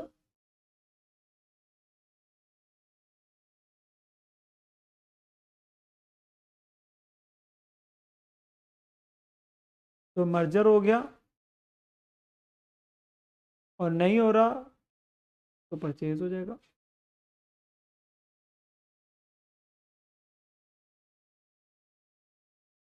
ठीक है ना बेटा, इसमें सबसे इंपॉर्टेंट एक पॉइंट आता है बिजनेस, कि आप सेम बिजनेस कंटिन्यू करोगे कि नहीं करोगे। अगर आप जो पुरानी कंपनी धंधा कर रही है वही आप करोगे तो मर्जर के लिए जा सकते हो, अगर आप नहीं करोगे तो आप नेचर ऑफ परचेज है। यहाँ पर मैं वो बात लिखी भी होगी, तो जैसे choice of accounting depends on the fact whether B limited wants to continue it business और नॉट, ठीक है ना, तो वो चीज आ रही है। अगले वाले बड़े बेसिक क्वेश्चन है, अगले वाले बड़े बेसिक है, जिसमें जैसे ये वाला क्वेश्चन तो आपका होमवर्क में भी था एक क्वेश्चन, आई थिंक क्वेश्चन में 9 था ऐसा। कह रहा है एक्स लिमिटेड जिसकी शेयर कैपिटल है 50 लाख रुपए, इक्विटी शेयर से 10 रुपए वाले टेक किए वाई ने, वाई इशू कर रही है 11 इक्विटी शेयर 10 रुपए वाले हर 10 शेयर्स के बदले। बताओ डिफरेंस कैसे एडजस्ट होगा इन the books for the shares issued under pooling of interest method, मतलब मर्जर में कैसे एडजस्ट होगा। तो बेटा यहां पर में हमने क्या बोला था, मर्जर के अंदर में डिफरेंस कैसे निकलता है, जो एंट्री का होता है शेयर कैपिटल वर्सेस पीसी। तो मर्जर में निकालना, पीसी कितनी बनी बेटा, 50 लाख रुपए है कैपिटल, 10 रुपए का शेयर है तो 5 लाख शेयर हो गए। हर 10 के बदले 11 दे रहे हैं तो 11/10 हो गए, तो 5.5 लाख शेयर हो जाएंगे, वो एक जीरो कम है, 5.5 लाख शेयर हो जाएंगे। 10 रुपए पे ही दे रहे हैं तो 55 लाख पीसी आ गई। तो पीसी कितनी आ गई, 55 लाख। तो शेयर कैपिटल वर्सेस पीसी करते हो, तो शेयर कैपिटल है 50 लाख वर्सेस पीसी है 55 लाख, तो डिफरेंस आ गया 5 लाख, जो एडजस्ट किससे हो जाएगा, जनरल रिजर्व वगैरह से। तो शेयर कैपिटल से एडजस्ट किया 50, तो डिफरेंस आ गया 5 लाख, एडजस्टेड टू रिजर्व। यही तो करते हो, यही तो करते हो। मर्जर के केस में डिफरेंस निकालने का तरीका क्या है, share capital versus PC. PC आपको निकाल ली, शेयर कैपिटल दे रखी है, और वो आपके पास बस ये बता रहे हो कि डिफरेंस का क्या करोगे। अगला कह रहा है question, how are the balances in PNL account treated in the books of transferee company. Transferee कौन सी है, परचेजिंग कंपनी। तो मुझे बताओ पुरानी कंपनी के जो बैलेंसेज है पीएनएल के, उसका क्या करते हो, पुरानी कंपनी के बैलेंसेस का सॉरी। तो बेटा पुरानी कंपनी के बैलेंसेस का हम क्या करते हैं, सर सिंपल है, देखो अगर तो मर्जर है कि परचेज है उससे फर्क पड़ जाएगा। अगर मर्जर है तो वो उठ के जाते हैं, परचेज है तो वो उठ के ही नहीं जाते, यही सीखा था ना। तो बैलेंस पीएनएल का, तो मर्जर का जो पीएनएल का बैलेंस है पुरानी कंपनी का, वो एग्रीगेट हो जाएगा कॉरस्पॉन्डिंग बैलेंस जो उसका दिख रहा है ट्रांसफरी के, या आप जनरल रिजर्व में ऐड करके दिखा दीजिए, की बात है, तो वो उठ के जाएगा, सिंपल सी बात है। मर्जर में पुरानी कंपनी के पीएनएल उठ के जाता है, वो नई कंपनी के पीएल में ऐड होकर दिख जाएगा, आप जनरल रिजर्व में ऐड कर दो या तो, ठीक है ना। और परचेज में क्या होता है, पीएनएल बैलेंस उठ के ही नहीं जाता, तो loses it's identity. Loses it's identity का मतलब क्या है, नॉट टू बी ट्रांसफर्ड। यही हमने सीखा है, परचेज में पुरानी कंपनी के रिजर्व्स पीएनएल उठ के नहीं जाते, मर्जर में पुरानी कंपनी का आज तक जितना कमाया हुआ भी प्रॉफिट है वो भी उठ के जाता है। तो क्या हमने यही सीखा है, हाँ जनरल है, जनरल जनरल क्वेश्चन डाला हुआ है। और एक है ये पेपर में आया हुआ क्वेश्चन बेटा, ये भी मैंने आप लोगों को फर्स्ट डे ही कराया था, डिफरेंस तीनों के बीच का, अमेलगमेशन, एब्जॉर्प्शन और एक्सटर्नल रिकंस्ट्रक्शन का। तो क्या इन तीनों का हमने डिफरेंस सीखा था, हाँ। तो बेटा अमेलगमेशन है, एब्जॉर्प्शन है, एक्सटर्नल रिकंस्ट्रक्शन है। अमेलगमेशन है, दो या दो से ज़्यादा कंपनियां मिलकर एक नई कंपनी बनाते हैं, इसमें कम से कम 3 कंपनियां होती है, एक न्यू कंपनी बनती है। और एग्जाम्पल क्या है, जैसे ए और बी मिलकर क्या बन गए, सी, ठीक है। एब्जॉर्प्शन क्या है, जब एक एग्जिस्टिंग कंपनी ही टेक ओवर करती है बिजनेस किसी एक या ज़्यादा एग्जिस्टिंग कंपनीज का। इसमें क्या है, कम से कम 2 कंपनीज हो जाती है एक प्रकार से, और नई कंपनी बनती है, कोई नई कंपनी नहीं बनती। तो जैसे ए लिमिटेड ने टेक ओवर करा बिजनेस किसका, बी का, ठीक है ना। और इधर क्या, एक्सटर्नल में न्यू कंपनी बनती है, टेक ओवर करती है बिजनेस किसका, पुरानी कंपनी का, एग्जिस्टिंग का। तो पुरानी कंपनी बंद हुई, उसका बिजनेस नई के पास चला गया। 2 ही कंपनीज होती है, एक नई कंपनी बनती है, बी कंपनी बनी है ताकि वो किसके बिजनेस को लेके जा रही है, मान लो ए के। तो मैंने स्टार्टिंग में फर्स्ट डे एक्स और वाई लेके किया था, आपको यहाँ ए और बी लेके लिए। आप जैसे मर्जी एग्जाम्पल दे दीजिए, आप एग्जाम्पल बेटा जैसे मर्जी दे दीजिए, उसमें कोई फर्क नहीं है। आप एग्जाम्पल लिख के दे दीजिए, आप एक्स और वाई लिख दो, ए और बी लिख दो, बात तो वही है। तो ये 5 नंबर ना बोनस मार्क्स है, बोनस। क्या इनमें भी हम नंबर कमाएंगे, द आंसर इज नो। रिया बेटा नहीं, आप गलत ले रहे, शेयर कैपिटल का में तो कैपिटल जब थोड़ा ना, वो जनरल जब में प्लस माइनस होगा ना। Amalgamating adjustment reserve to set to reserve की एंट्री डलती है अगर नेचर ऑफ परचेज है और कोई पुरानी में सेट टू रिजर्व है, ठीक है ना। हाँ जी। अब मैं आप लोगों के साथ में बेटा बात करना चाहता हूँ, जो मैंने होमवर्क में क्वेश्चन दिए थे, 8th में कोई दिक्कत नहीं होगी, 9th और 10th आपका डिस्कस हो गया था कल, 11 12 13 दिए थे। इसमें मैं आप लोगों को पहले बोल देता हूँ, आप बच्चे क्या है कई बार ना आंसर देखते नहीं है ढंग से। बेटा इसमें मैंने कल आपको सेवा के रूप में 2 पॉइंट्स बताए थे, इसमें वो दोनों पॉइंट्स है, एक लिक्विडेशन एक्सपेंस का भी है और एक यहाँ पे ऑथराइज कैपिटल दे रखी है। उसने खुद बोला है कि इशू करने के बाद जो है बाकी शेयर्स इन्होंने पब्लिक को इशू कर दिए। अब इन्होंने यहाँ पर ये बताया नहीं कि बाकी शेयर पब्लिक को जो इशू करे किस पे करे। अब वो एजम्पशन है कि आप 35 रुपये मान रहे हो कि फेस वैल्यू पे ही मान रहे हो, वो दोनों एजम्पशन है। अब वो एजम्पशन के बेस पे आपके पास आंसर दिया हुआ है, आप चेक कर सकते हैं। इन्होंने माना है कि पहले इशू किस पे है, प्रीमियम पे है, तो हमने माना है कि 35 पे ही इशू किया, जैसे दूसरी कंपनी को दिए भैया तो पब्लिक को भी उसी पे दिए। पर आप ऑल्टरनेटिवली मान सकते थे कि 10 रुपये पे इशू है, फिर सिर्फ बैंक टू शेयर कैपिटल होता, फिर प्रीमियम ना आता, तो उसमें भी लिख दिया बैलेंस क्या बनता। बैलेंस शीट में तो टैली होना ही होना है भैया। आप कोई भी डेबिट और क्रेडिट का इफेक्ट दोगे, गलत अमाउंट से भी दे दोगे, बैलेंस शीट तो टैली होगी होगी ना, समझ रहे हो। और ये तीनों क्वेश्चन क्या एक जैसे थे, 11 12 13? हाँ सर, 11 12 13 तीनों एक जैसे थे। 11 12 13 में किसी में कोई डाउट आना नहीं चाहिए, बिल्कुल तीनों क्वेश्चन एक जैसे थे। तो 11वां क्वेश्चन भी सेम था, इसमें बिल्कुल वैसे ही थे। भाभी बेटा गुडविल का डेबिट बैलेंस होता है, डेबिट करोगे तो बढ़ेगी ना। कैपिटल सबका क्रेडिट बैलेंस होता है, उसे डेबिट करने से कम होगा।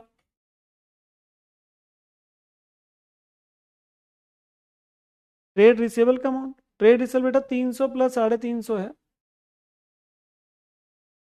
तो 650 हो जाएगा।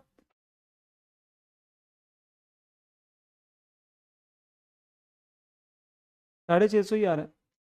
वो एक्चुअली हो सकता है कि वो आपके पास, ये देखो 300 प्लस 350 ही तो है, 650। इसमें क्या दिक्कत है।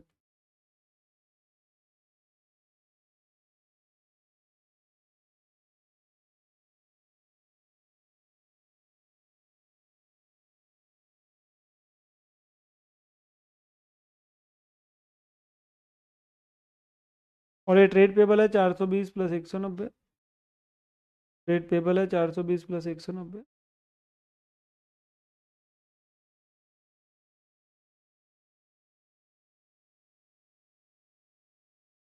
11 में बिल पेबल कहाँ है, बिल पेबल यार, बिल पेबल मुझे तो दिख नहीं रहे, आपको पता नहीं कहाँ से दिख रहे। बिल पेबल तो है ही नहीं कहीं पे 11 में। हाँ जी, क्वेश्चन 13 में कह रहा है गुडविल माइनस होना चाहिए था। क्यों बेटा, गुडविल डेबिट होने से बढ़ेगा ना, कल बताया तो था। आपने खर्चा करा है तो गुडविल डेबिट होगी, तो एंट्री क्या बनेगी, गुडविल टू बैंक हो रही है ना, क्योंकि गुडविल डिफरेंस आया है तो गुडविल का डेबिट बैलेंस होता है, और डेबिट करने से बढ़ेगी नहीं। किसी अकाउंट का डेबिट बैलेंस है और बढ़ाने से डेबिट तो होगा। तो लिक्विडेशन एक्सपेंसेस से क्या होगा, वो उतने से बढ़ गया, और बैंक क्या हो जाएगा, उतने से कम हो जाएगा। देखो कल एंट्री लिखवाई तो थी सेवा में। 11 में डी पॉइंट में क्या दिक्कत है बेटा, डी पॉइंट तो यही बोल रहा है कि ये आपका स्टेटरी रिजर्व है। आई थिंक कल का क्वेश्चन मैंने पहले बोला था, कल का क्वेश्चन देख के करना होमवर्क के क्वेश्चन। लगता है किसी बच्चे ने कल के क्वेश्चन पहले देखे नहीं और फिर पूछे होमवर्क के क्वेश्चन। तीनों क्वेश्चन एक जैसे थे, और जो मैंने सेवा वाले थे वो दोनों पॉइंट आपके पहले ही बता दिए थे।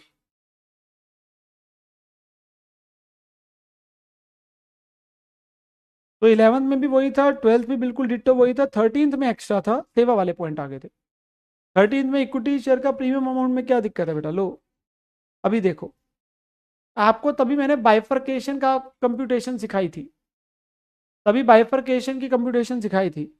तो इक्विटी वालों का आपके पास में जो आपने शेयर्स बेटा इशू करे हैं, अब वो सारे के सारे ही आगे ना, चाहे पब्लिक को दिए चाहे दूसरे को दिए, तो टोटल के टोटल शेयर से हमने माने ना कि वो 25 रुपए के प्रीमियम पे है। नहीं तो इसमें अगर आप ये मानते कि जो पब्लिक को दिए पार पे है, तो यहाँ पे वैल्यू वही होती, 1,05,00,000 इंटू 25, जो दोनों कंपनी को, वो तो पक्का ही है। हमने तो ये माना कि जो पब्लिक को भी दिए वो भी प्रीमियम पे दिए, इसलिए टोटल पे हो गया।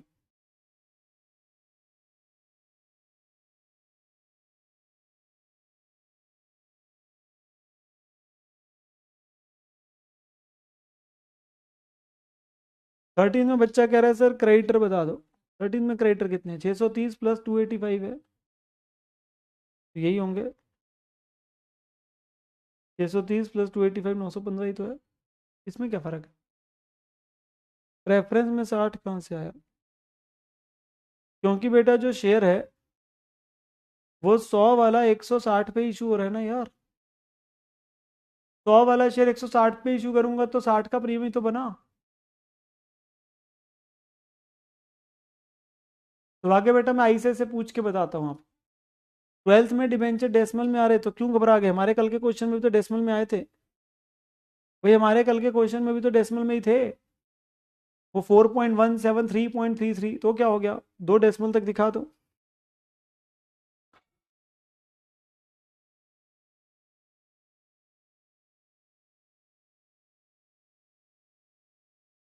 हमने जब कल क्वेश्चन किए थे तब भी तो वही था। होमवर्क दे रहा हूँ, भाग मत जाना, अभी होमवर्क दे रहा हूँ, घबराओ मत। और कल का लेक्चर इंपॉर्टेंट होगा, मैं पहले बोल देता हूँ। बेटा जब आप इतने क्वेश्चंस अपने पास हाथ से कर लेते हो ना तो आपको फ्लो पता चल जाता है पूरे क्वेश्चन को करने का, आप गलती नहीं करोगे। अब देखो ना, पेपर में आया हुआ क्वेश्चन है 13 पूरा 15 नंबर का। ये आपका पूरा 15 नंबर का क्वेश्चन है। देखो इंस्टीट्यूट का कितना प्यार है इस क्वेश्चन से।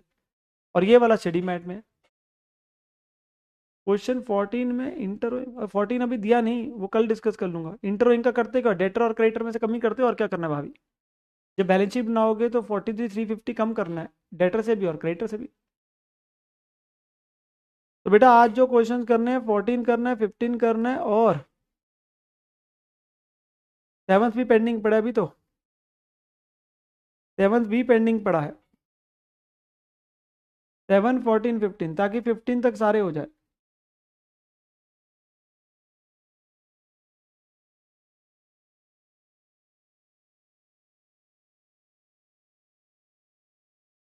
सेवन्थ क्वेश्चन एक आपके लिए बेस क्वेश्चन हो जाएगा, आपको कॉन्सेप्ट और क्लियर होगा मर्जर और परचेज का। और 14 15 करने से पहले आप क्लास का जो हमने कल क्वेश्चन किया था 10 आई थिंक बिल्कुल वैसा है। ठीक है ना? सोल्यूशन फाइल अपलोड है, गूगल ड्राइव लिंक गिवन है अनाउंसमेंट सेक्शन, बेटा वहां से जाके मिलेगा। ठीक है, गूगल ड्राइव लिंक है अनाउंसमेंट सेक्शन के अंदर में, वहां मिलेगा। बेटा मैंने हल्की सी आप देखेंगे तो पेस मैंने काफ़ी स्लो कर दी। मैं ये चाहता था कि एटलीस्ट अब तक वाली सारी चीज़ें राम राम से चलती जाए। और फिर आप लोगों को मैं जो हूँ, कल हम लोग बुक्स ऑफ ओल्ड कंपनी सीखेंगे और फिर हम दोनों के क्वेश्चन करेंगे। अब बच्चे ने क्वेश्चन नंबर 11 में फिर से पूछा क्रेडिटर का क्या करना है। बेटा क्वेश्चन 11 में क्रेडिटर क्या हुआ है ऐसा? ये रहे 420 और 190।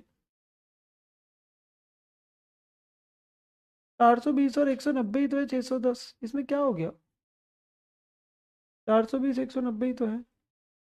अच्छा वो आप ये कह रहे हो बेटा इसको इंडिविजुअली छोड़ दो। अरे वो ये गलत हुआ है, सुनो। ये ट्रेड पेबल है 420 और 190। वो एक्चुअली में क्वेश्चन आपका पुराना था, वो इस वजह से वो आंसर में यहाँ पे ये सिर्फ ट्रेड रिसीवेबल है सीधा। समझ गया मैं बात। आप लोग कहाँ से पूछ रहे हैं? ये ऐसे लिखा जाएगा 300 और 350। वो बाइफरकेशन दी नहीं है तो वो बाइफरकेशन है नहीं। ठीक है ना? वो टोटल ही है। वो एक्चुअली जो पहले क्वेश्चन था उसमें बाइफरकेशन थी, बाद में क्वेश्चन चेंज हो गया तो वो आंसर में मैंने यहाँ से हटाया नहीं। समझ गया मैं पॉइंट आपका। हाँ वो गलत है, वो टोटल ही आना है, क्योंकि टोटल ही दिया तो टोटल ही आएगा। 12th में डिबेंचर का कैपेसिटी बता दो। It is capacity. बेटा वो तो सिंपल वही है कि पुराने वाले 13% है, अपने 15 के देंगे तो 100 का 13% 13 बनेगा, उसे डिवाइड बाय 15% कर देंगे तो इतनी वैल्यू हो जाएगी। ज़्यादा रेट के दोगे, ज़्यादा रेट के दोगे तो ऑब्वियसली कम वैल्यू के आ जाएगी ना। और इसमें भी यही है, ज़्यादा आपके पास है कम की होगी वैल्यू। ठीक है ना? गूगल ड्राइव लिंक तो बेटा मेरे वाला तो अपडेटेड ही है, उसमें क्या दिक्कत है? क्लास का लेक्चर ट्रैकर होता है, वो एक एक दो दो दिन बाद मैं अपडेट करता रहता हूँ। बाकी तो आपको नोट्स तो मैंने सारे ही दिए हुए हैं, उसमें मेरे को नहीं लगता कोई दिक्कत है। प्रहलाद बेटा वो मैं कल आके बता दूंगा, एमसीक्यू क्लास को जो मैंने अपलोड की है वो क्या है। वो जो आप लोगों के पास एमसीक्यूज है मैंने दे रखे हैं, उनको मैंने वहाँ पे एक एक करके सॉल्व किया, ताकि आप बच्चों को कभी डाउट ही ना हो एमसीक्यू में। आपको कहीं क्वेश्चन में किसी समझ नहीं आता, आप उस लेक्चर को देखो, आपके मैंने एमसीक्यूज रिकॉर्ड ही करके डाल दिए सारे। मैं कल एक बार और बता दूंगा।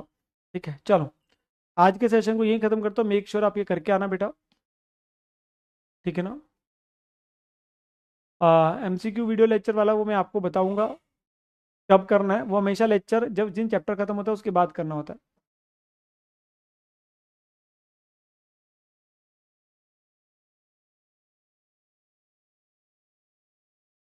अच्छा, बहुत नीचे चला गया, दोबारा से कह दूं टीम को? ओके। यार तुम लोग डेट अपने पास देख लिया करो ना, किस डेट को लास्ट डाला था, उसके बाद कर लिया करो। फिर डेट लिख के रख लो अपने पास। चलो कोई ना, फिर से कह दूंगा मैं टीम को। चलो जी, टेक केयर मेरे प्यारे बच्चों, कल मिलेंगे हम लोग। लव यू मेरे प्यारे बच्चों, bye bye, have a great day, and अपना ध्यान रखिए प्लीज़। मेक श्योर होमवर्क करके आइए, 3 क्वेश्चन जो मैंने आपको दिए हैं। एंड कल हम आगे बढ़ेंगे और आगे के क्वेश्चंस पे चलेंगे जी, ठीक है ना। Bye bye everyone, have a great day, love you bye bye.